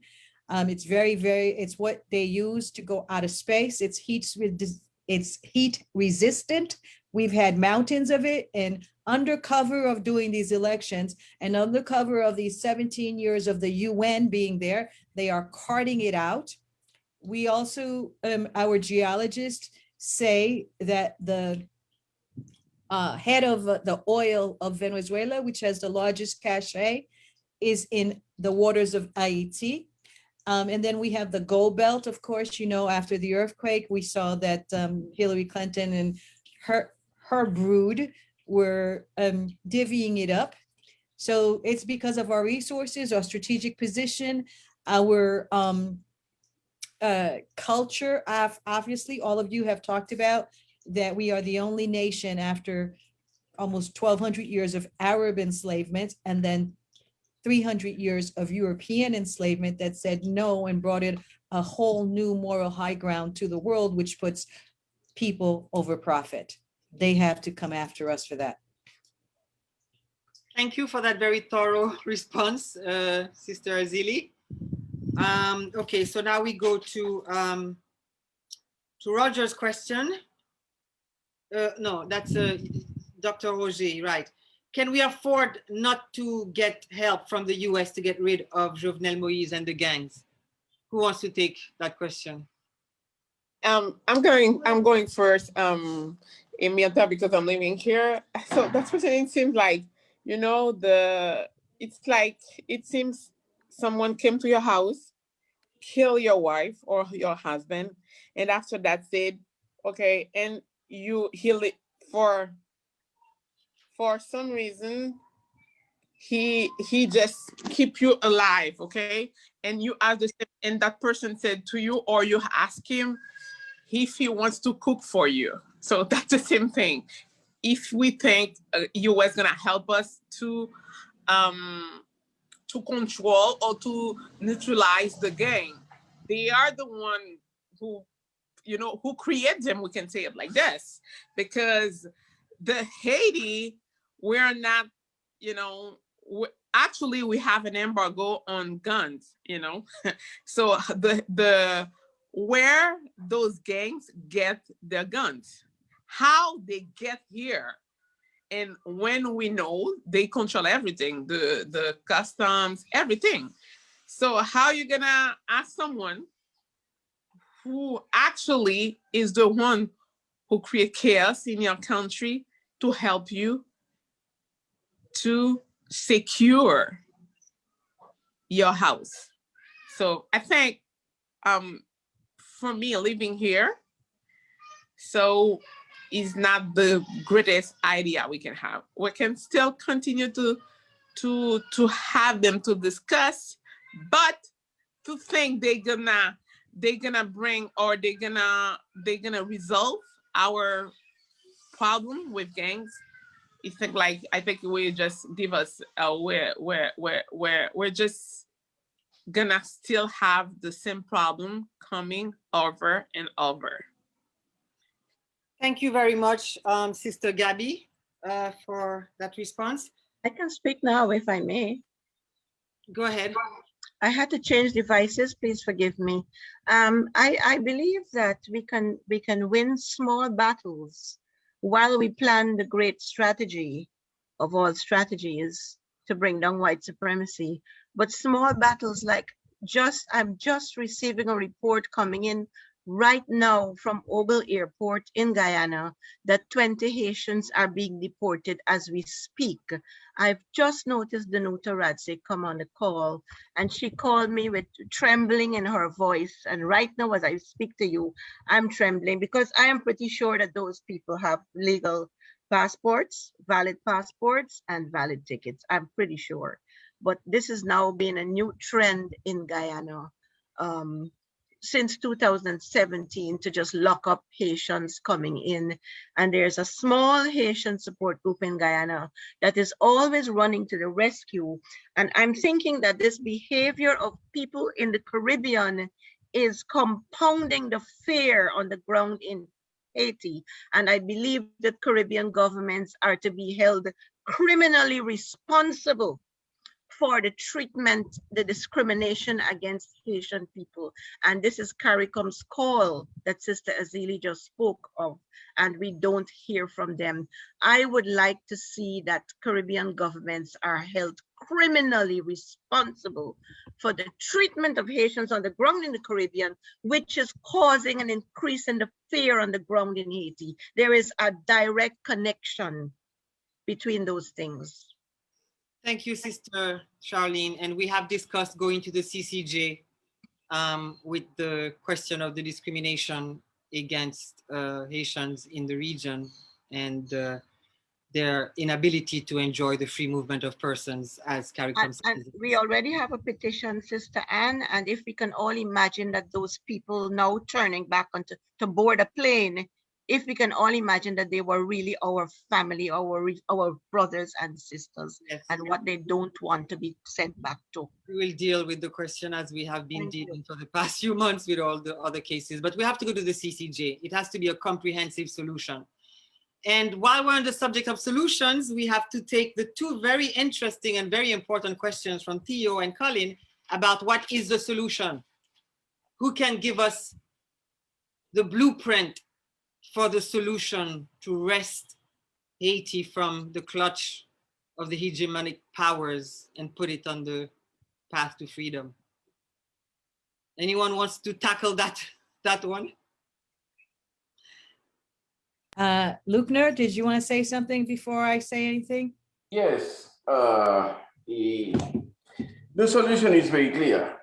As I indicated in my presentation, that Haiti must get its sovereignty back, period. Because right now, decisions are made for Haiti by the core group, by the United States, France, Germany.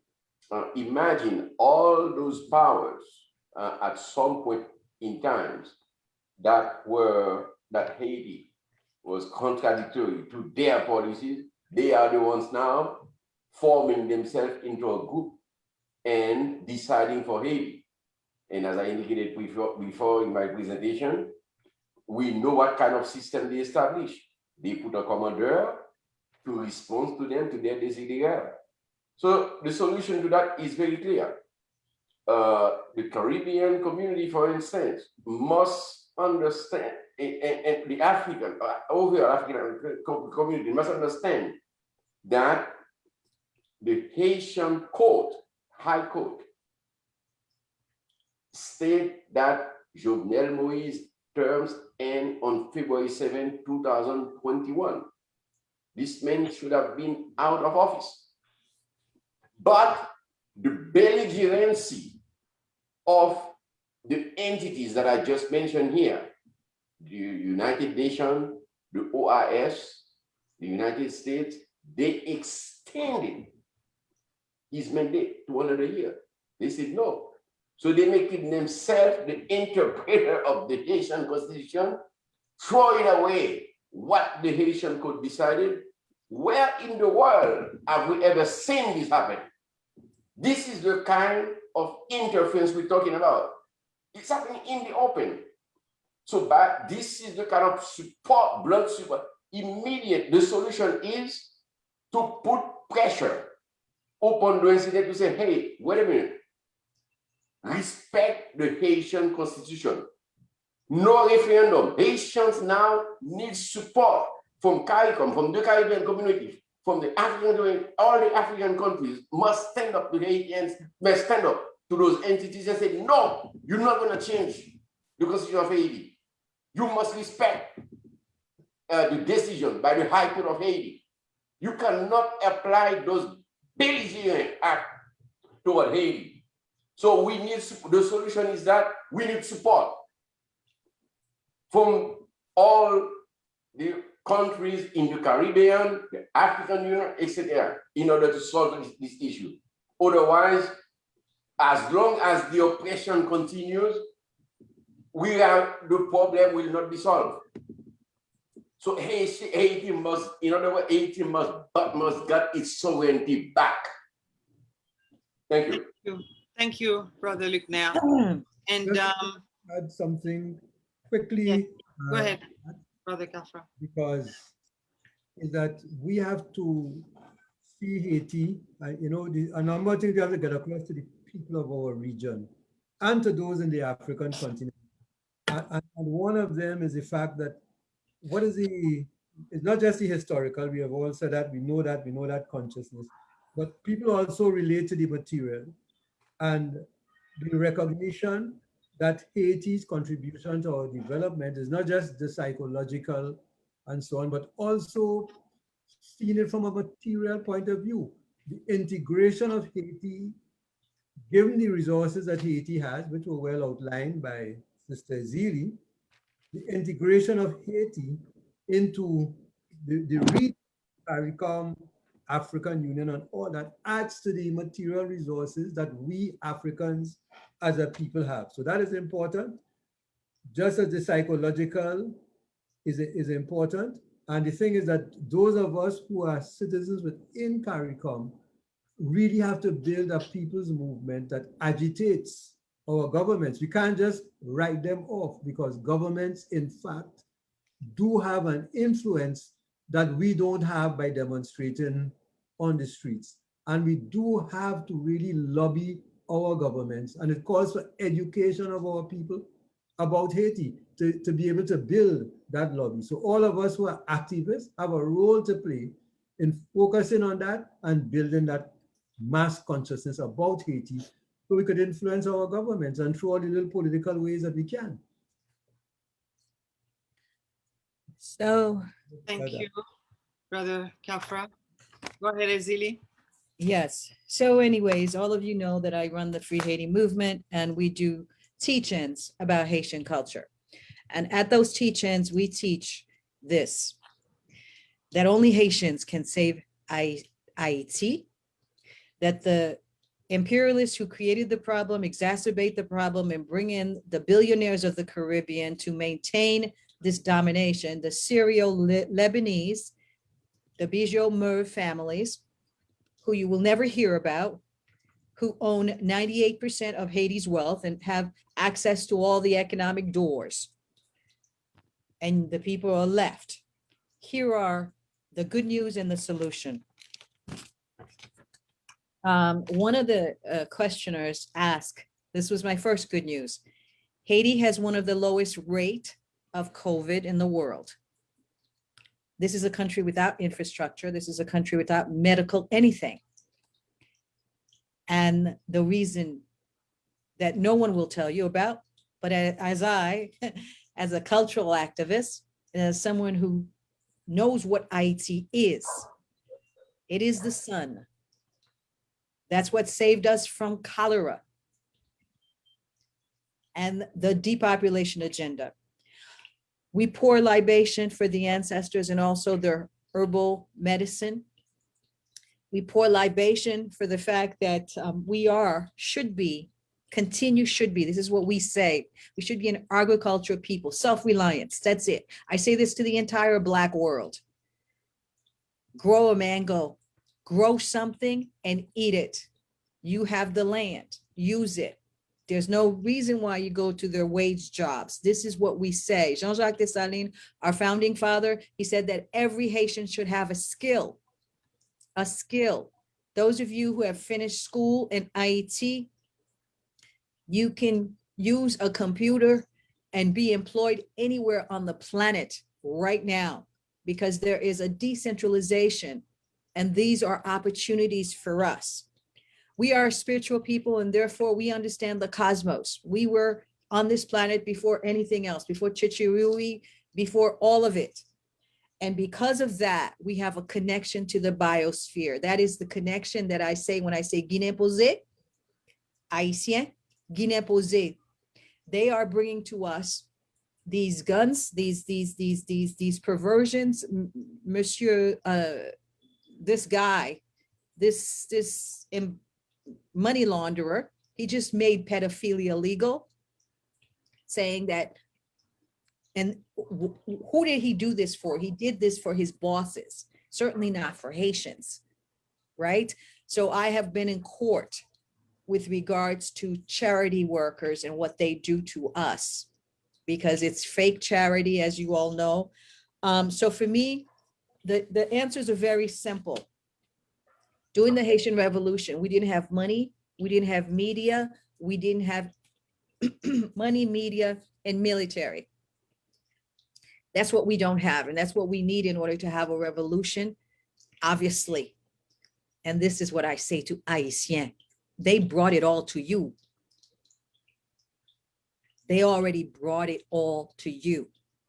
We are successful in that, even though we've had 100 years since 1915 to now of occupation, direct and indirect. We still grow. We still have the best culture in the world, one that started New Orleans jazz, comes out of the Haitian drums. We have paintings. We still live. I'm telling you, Haitiens live. I know the pain. I know the pain, but we still have to live and create. And it is in that creating we will find our answer. And so I say we started out with 500,000 Haitians went into the revolution. Half of our population died. Today, after all that we've gone through, we have 12 million Haitians. We have metastasized. You will do it, Haitien. I'm speaking to you. And then we have our greatest asset is the diaspora. Over 3 million, and they 3 to 4 million, depending on who you look at. And they are the ones that are maintaining Haiti right now, not USAID, not the Biden State Department, not Paul Farmer, not Bill Papp. They are $3 billion that they send to us is what maintains the Haitian economy and the women of the women in Haiti who are the reason I'm here, and most of the people on this panel are here because we have an informal economy. And I ask Haitian intellectuals, especially the one that just asked me, am I really serious that we can work without the United States? I am really serious. We have to work. There is no Santa Claus. They have never brought us anything good. And for any Haitian, especially an educated, literate Haitian, to say to me or to even ask me, can we really take care of the gangs without the United States and their technology? Yes, we can. I say this in Baltimore. I say this in Jamaica. I say this we're not scared of our own people. As a matter of fact, the gangs themselves have told you they have no resources. Give us back our sovereignty. No. Get your foot off of our neck. We'll take care of the rest. So Haitien, with what's in your hand right now, if you're standing on a lakou, go plant something. There's no reason to not. Try to get something to eat. I say this to the Black people in the Caribbean, Black people all over the planet, and Africa. Self-reliance is the way towards sovereignty. Dessalines said to Toussaint, we have everything that we need. We have our culture, we have our honor, and that's what we have to bring forward. And we have the legacy to reach. Oh, wait. There is a specific thing that's called the 3 Ezeli Dantor principles for a new world. And because I deal all the time with the capsizing of Haitians, the deportations of Haitians, the first one is that we advocate as both Pan-Africanists and as Pan-Americanists, because not only did we win our independence, but we freed 5 Latin American countries. So we are Pan-Africanists. So we advocate one Western Hemisphere passport, American passport. We advocate one minimum wage so people don't have to leave anywhere. They can get $20 minimum wage where they are, $15 to $20. If it's even, no Haitians would ever leave Haiti. No Jamaicans would ever leave Jamaica. If they can get the same thing that we advocate, one minimum wage, one hemisphere passport. And after working in this field for a long time, I have studied and I have come to this conclusion. And I say this to all Pan-Africanists. This idea that we can actually organize the masses is impossible, because there is only 0.5% of the population ruling over 7.5 billion people. Just half, and they do it. How do they do it? Through the corporatocracy. So even if you organize the masses, the corporatocracy has more rights than human being. We have to be able to scale up to that point, and it can't be done with the masses who are traumatized. So I say that the paradigm has to change, that we have to, as Pan-Africanists, sit and confront what is maintaining the system of white supremacy. And it is the corporatocracy, which is above governments, which controls the banks of every nation except Syria and North Korea. Once you understand that, you understand what I'm saying as Free Haiti, that we have to think like Dessalines thought. We have to think like Gun Guiton thought. So one hemisphere passport, these are short-term solutions, one minimum wage, and Haiti cannot be a nation state within the system of the UN. And I say this every time I come to any place, the UN will fall like the League of Nations, because it needs to fall when 5 nations control 194. That is not liberty. We understand that as Haitians. We don't stand for it. Grassroots Haitians, okay? Not the educated PhD ones working at the UN. So I say that we need a whole vision of a world government where people come before the artificial entity that they call the corporations. And the Vatican, the House of Windsor, the House of Saud, and those Renaissance houses that are now running all these corporations, we have to look at taking out so that 7.5 billion people are not enslaved to this 0.5%. These are the things that we need to think about and do. For the moment, for IET though, for those who are looking for IET solutions, there is 11 sections in IET. We have said that each of those sections could take together one person that's going to take care of that section, get rid of this centralized Republic of Port-au-Prince where all of these white people are. And each of those sections, we get the diaspora together. We have a national conversation. We do not need these elections because that only makes it easier for the European to come in and take over. So we have a Haitian solution. It's not us that brought in the guns and so forth that barbecue have.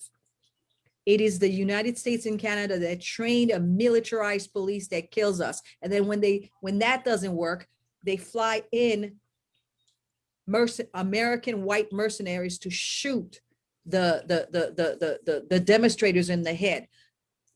There will be a day, even if it's not a day when I'm here, because I have been to court mostly alone, when another Haitian Esli Dantor will sit before you and another Ogu will sit before you. And these people will pay, if not them, their descendants, for all the negativity and everything that we have suffered as a people. Right now, we say to them, no elections with their puppet, let Haiti go. Haitians, let's have a national discussion as to how we're going to take care of ourselves. We don't need their help. We have the land, we have the diaspora.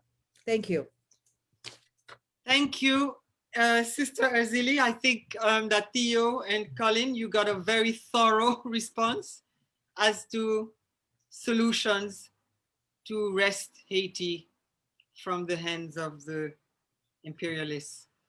So, Sister Erzili, when you were saying that you had some good news, was it about the COVID? Yes, I wanted to, yeah, I was starting to say that, like, you know, the No, good. I mean, at the beginning when you were. Yes, that was the list of my good Right. things. So Like I that. wanted to say to Asantawa, I think it was that asked the question about why there was no COVID in Haiti. I think you got your response there. And she had also asked if it would be safe to go to Haiti in 2022, I think you said. Did you say 2022, Asantawa? Are you still there? Well, she's not there, but I don't know. Oh, I yes. didn't hear the question though. You asked if it would be safe to go to Haiti when? 2022? The 2021-2022 school year. Okay. I don't know if Sister Gabby is still there. Has she left? Sister Gabby, are you there? Yes, I'm still there. Well, so you want me to? Do you think it would be? Actually, we are in a process where we are resisting, we are fighting. So I don't think so. It's gonna be a good thing to people to come just to visit, because you're not gonna be able to go wherever around the country, because you know most of the places are controlling by gangs. So and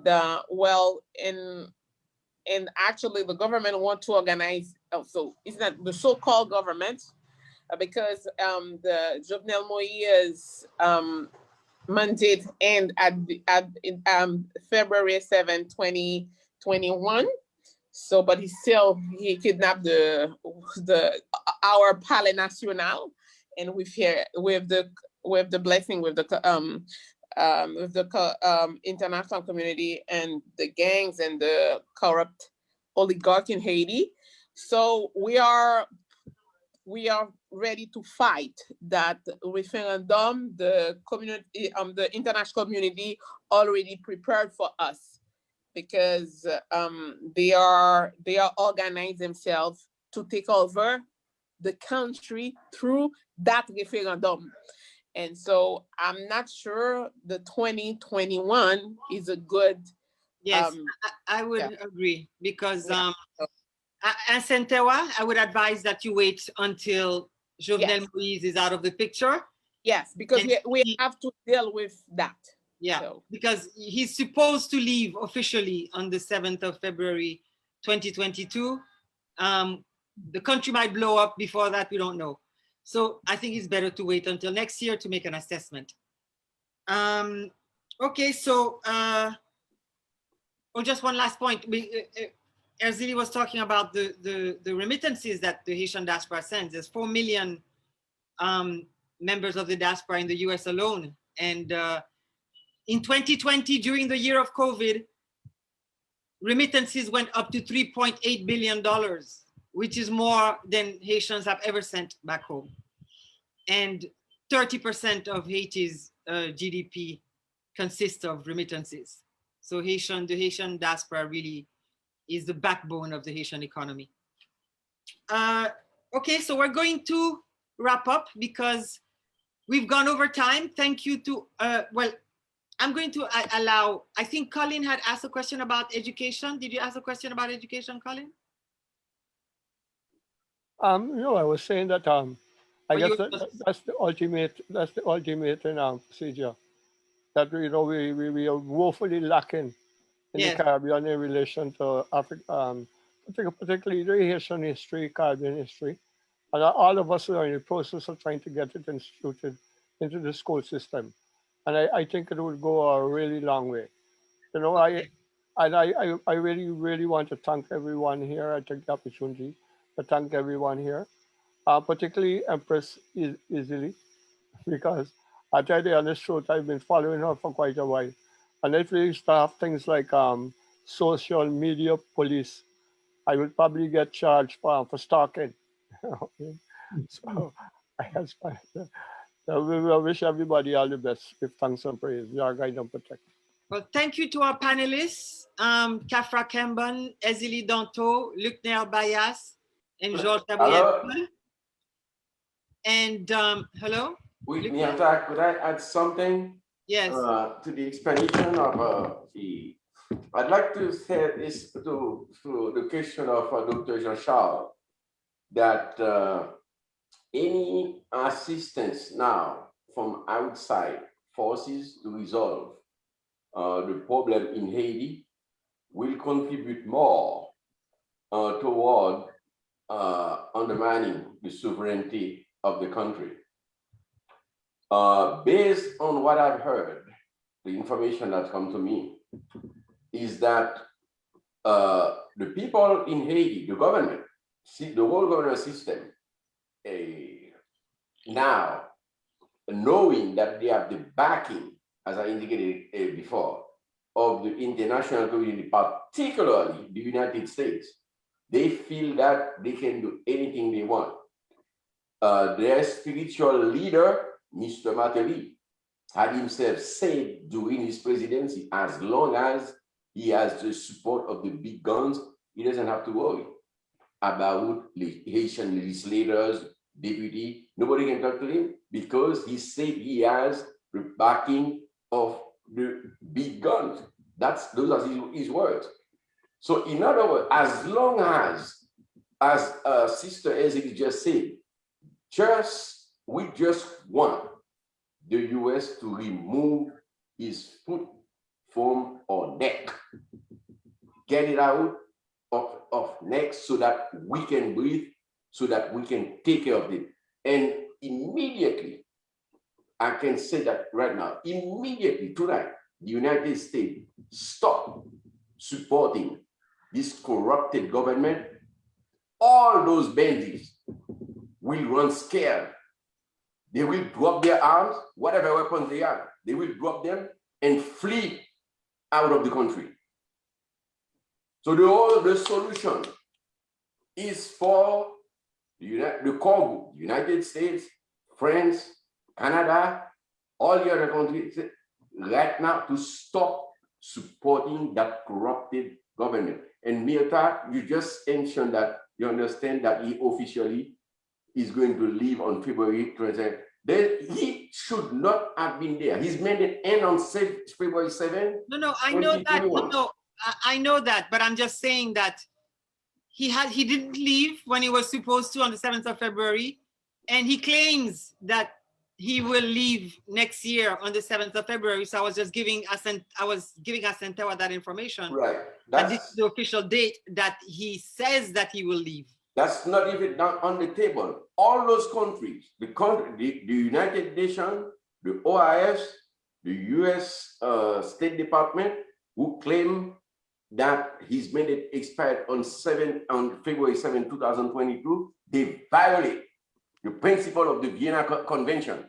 Haiti is a sovereign country. The Justice Department make a determination about the Constitution. No one else. Thank you.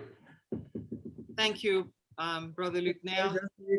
I see that there's Shabaka and Charlene who want to say something. Go ahead, please.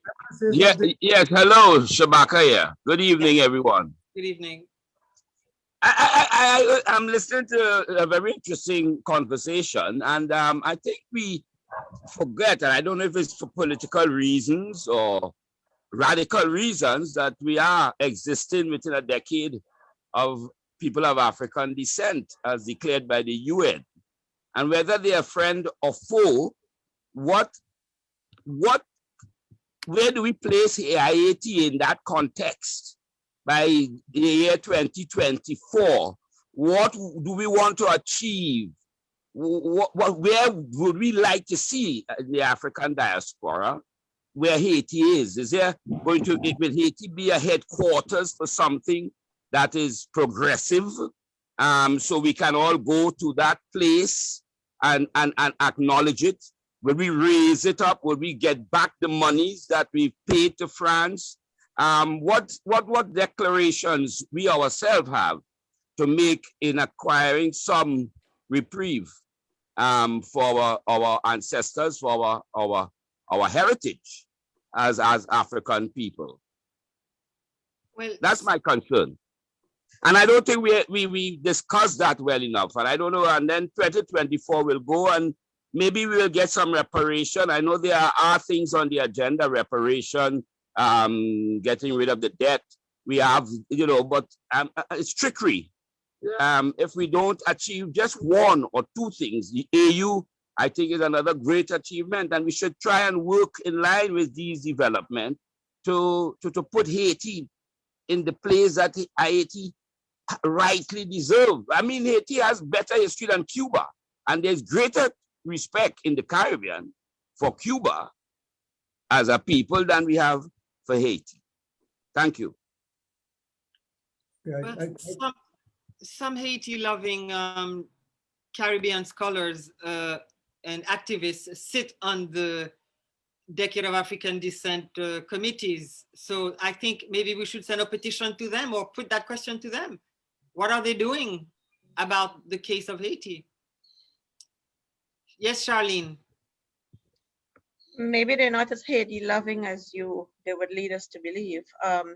I just wanted to point out that there is a petition in the chat that if you have not already signed it, could you please read and consider signing?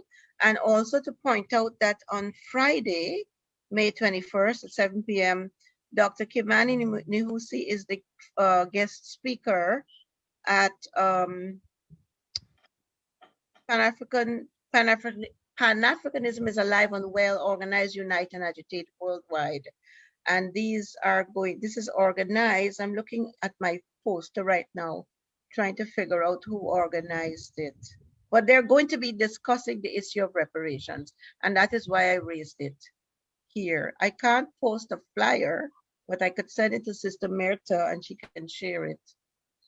Thank you for this information. Sister Merta, just one more thing. I was wondering whether there was a way that this forum can end in a kind of action plan, even if it simply means that we plan to meet again and set a date.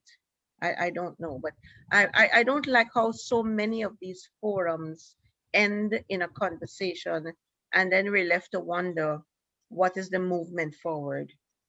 I'm not trying to accuse anybody of— No, I agree with you. I agree. And Yes. we had said at the beginning that we were hoping to put together a resolution at the end of the forum that would be like a blueprint, to chart a path of freedom for Haiti. But I think Sister Erzili has given us several action pointers for this action Indeed, already. indeed.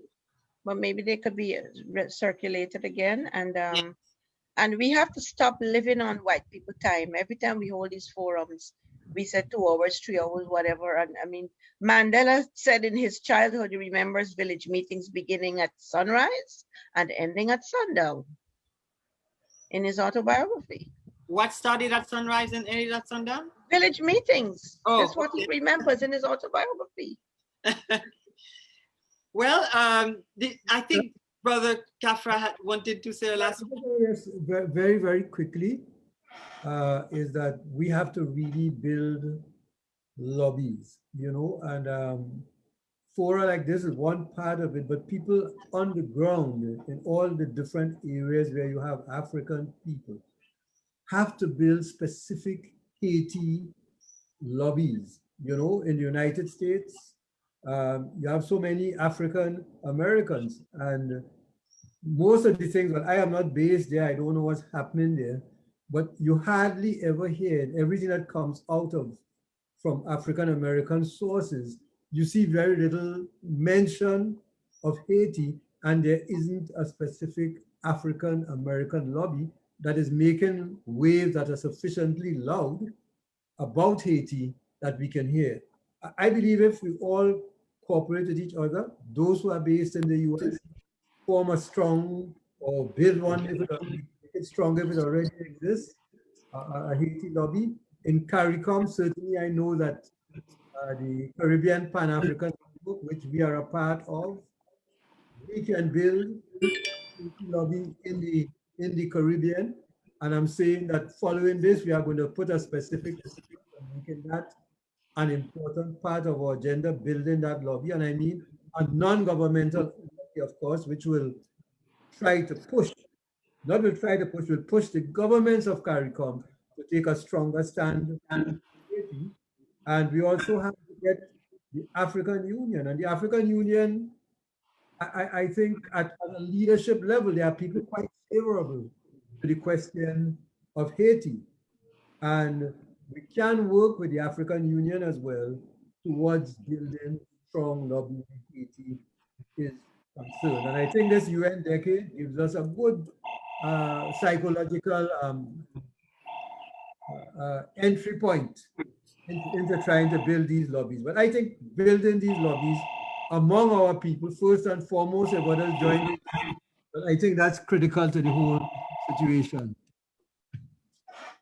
Well, that's what I want to conclude by saying, building these lobbies. Let us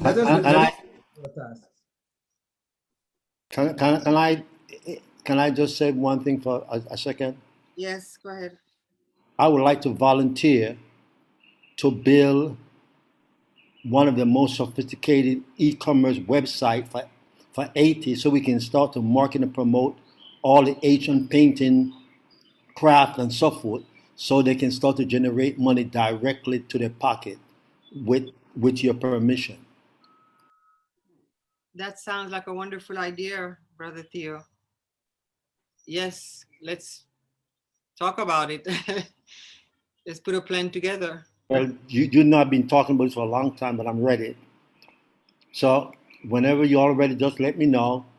I will build it, I will host it, and we can promote it so we can get those products and those little vendors in Haiti generating real money in real time.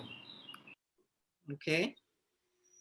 Sounds very good. That's what we need, you know, innovative, forward-thinking ideas for Haiti to break from the mold of poverty and oppression.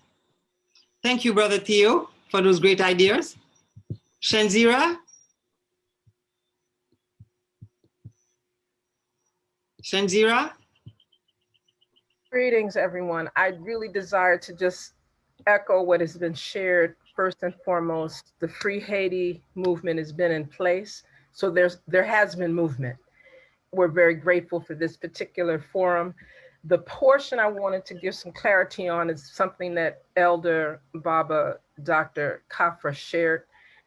Many of the persons that support IET, whether it's in the US territories and its counterparts, get licked down. I just want to make sure persons understand that, not just ostracized, but like licked down, like beat, imprisoned, economically challenged. And I'm just sharing that because it's been an experience that many of us, including myself, have gone through. Pause. In regard to how we can move forward, I feel that we've gotten a number of very cogent points, whether those that can handle dealing with the African Union, do so. Those that can handle dealing with the United Nations International Decade for People of African Descent, fabulous, because there's things inside of this new permanent mission for Africa and the African diaspora that is going to force their hand to deal with offering support for Haiti.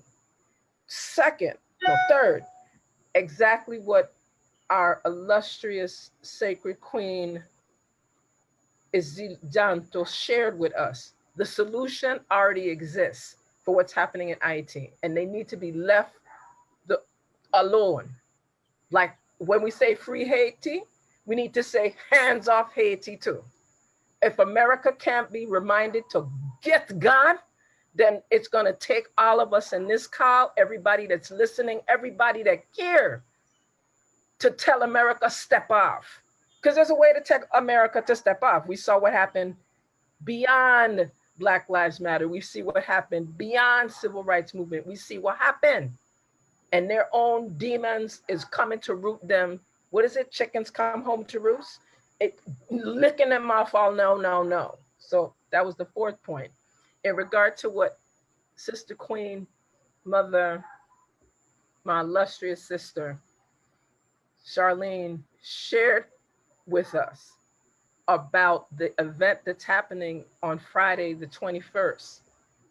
It's a celebration for African Liberation Day, and there's an entire component on IT. So this whole piece here, this whole link that's on Facebook, that's being shared elsewhere, this is the link we need to share with everybody we know. There was so much information, very poignant, cogent, succinct, on point information shared in this particular convening, that I can only say it's an honor and a privilege to even be in the presence of comrades, sacred sovereigns, soldiers, warriors that are ready to do whatever's necessary. What we say? By any means necessary. Today is Malcolm X Day, right?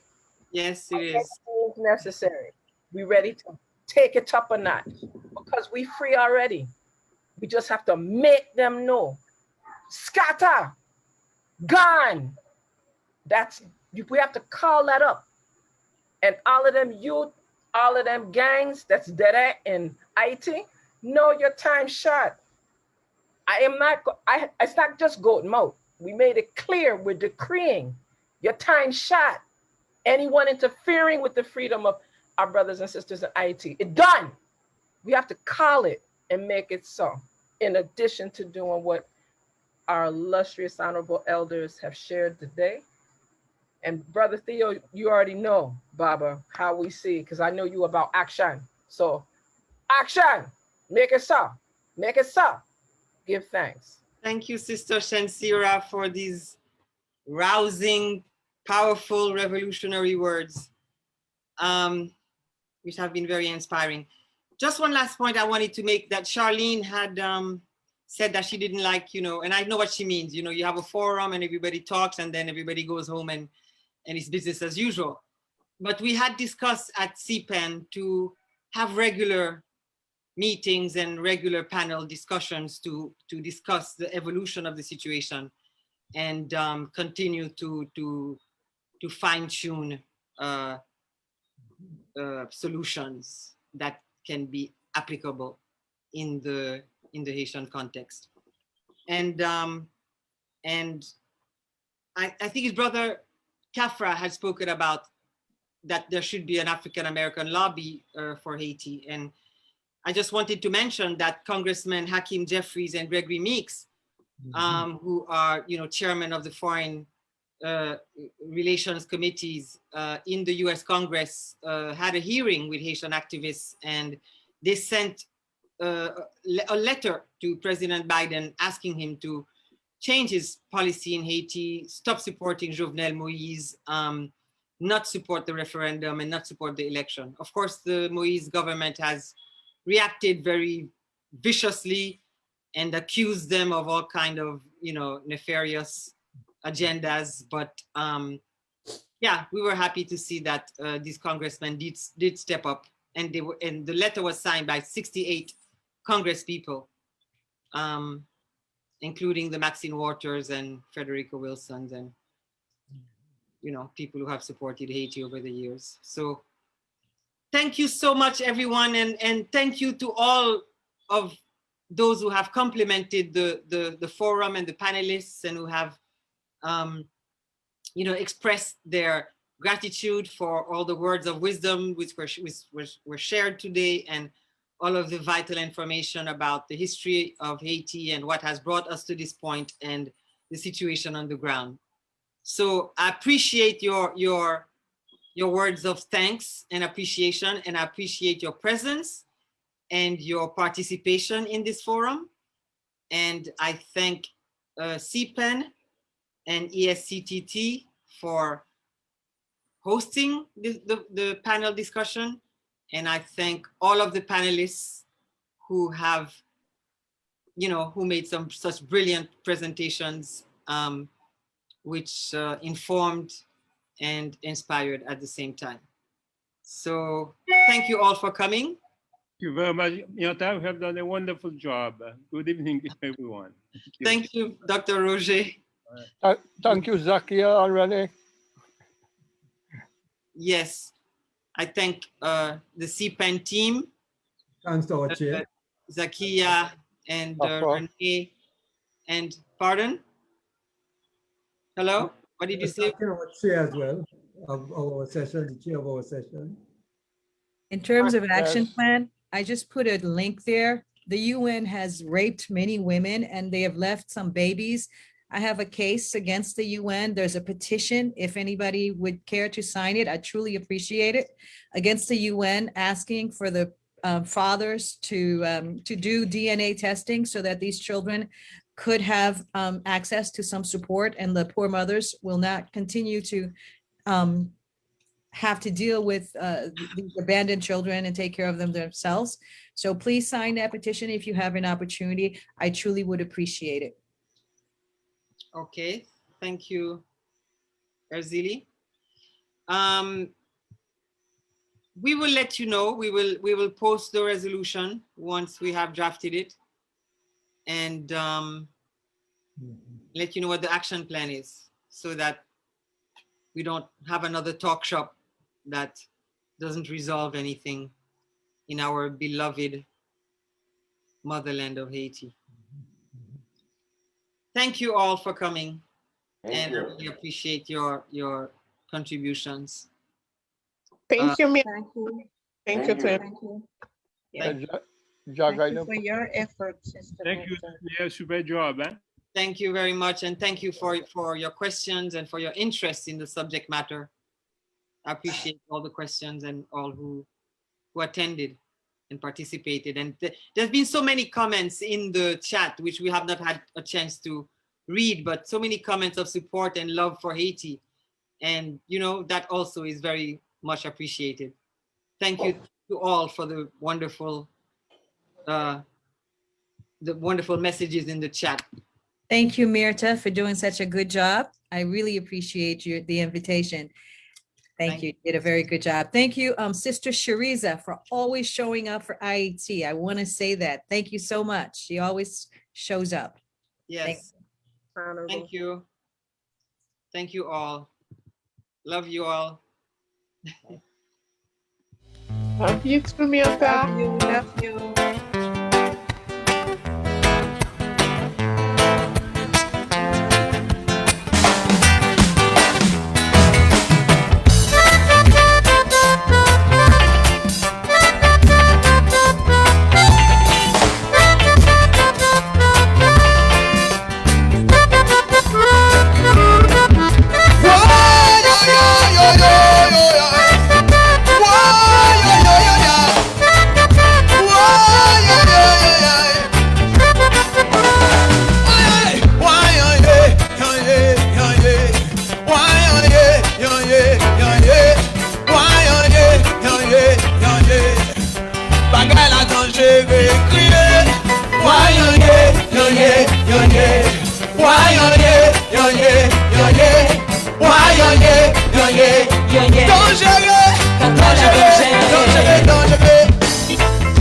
Code puissance, G7, G8, pays du Nord.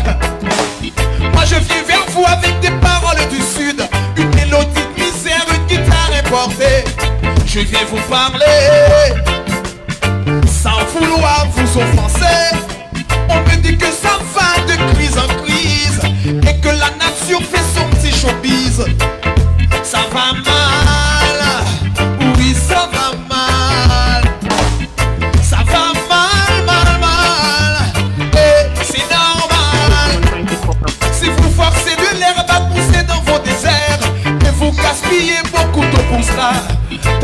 Somalie, on veut juste boire, il n'y en a pas.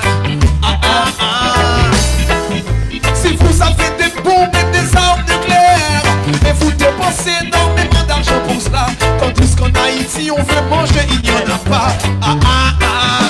Mais ça, c'est pas normal. Mauvaise répartition, mauvaise distribution, et mauvaise exploitation, mauvaise utilisation, mauvaise répartition, mauvaise distribution, mauvaise exploitation, mauvaise utilisation,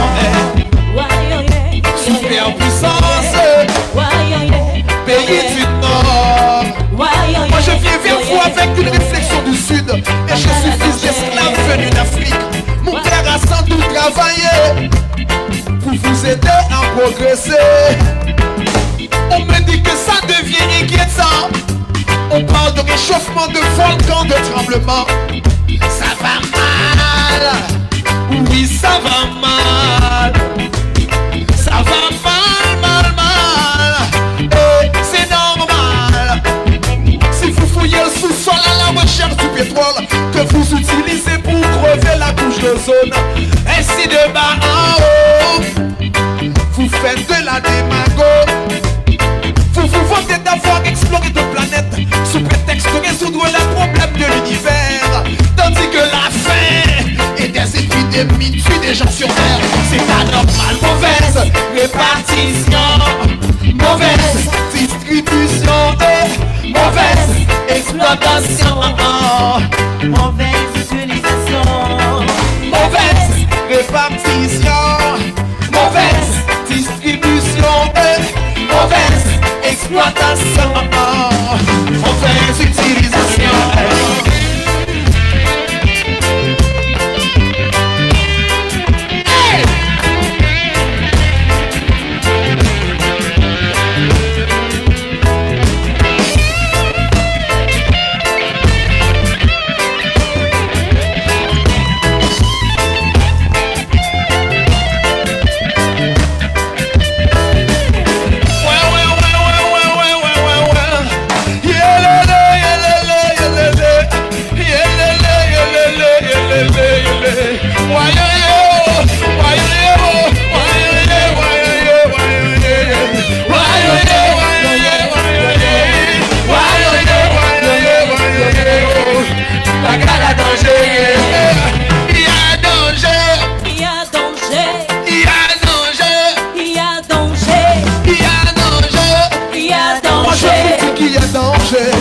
Aïe aïe aïe, il y a danger, il y a danger, c'est réchauffé, il y a danger, il y a danger, c'est mis à tromper, il y a danger, il y a danger. Moi je vous dis qu'il y a danger, aïe aïe aïe, il y a danger, il y a danger, sécher, il y a danger, il y a danger, il y a danger. Moi je vous dis qu'il y a danger, aïe aïe aïe, aïe aïe aïe, mauvaise répartition, mauvaise distribution et mauvaise exploitation, mauvaise utilisation, mauvaise répartition, mauvaise distribution et mauvaise exploitation, mauvaise utilisation. Merci beaucoup le Togo. Merci beaucoup merci beaucoup Zambé. Merci beaucoup Zambé. Merci beaucoup pour Haïti. C'est Haïti. Haïti. Haïti. Haïti. Haïti. Haïti. Haïti. Haïti. C'est Haïti. Haïti. Haïti. Haïti.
Est-ce qu'on a aimé?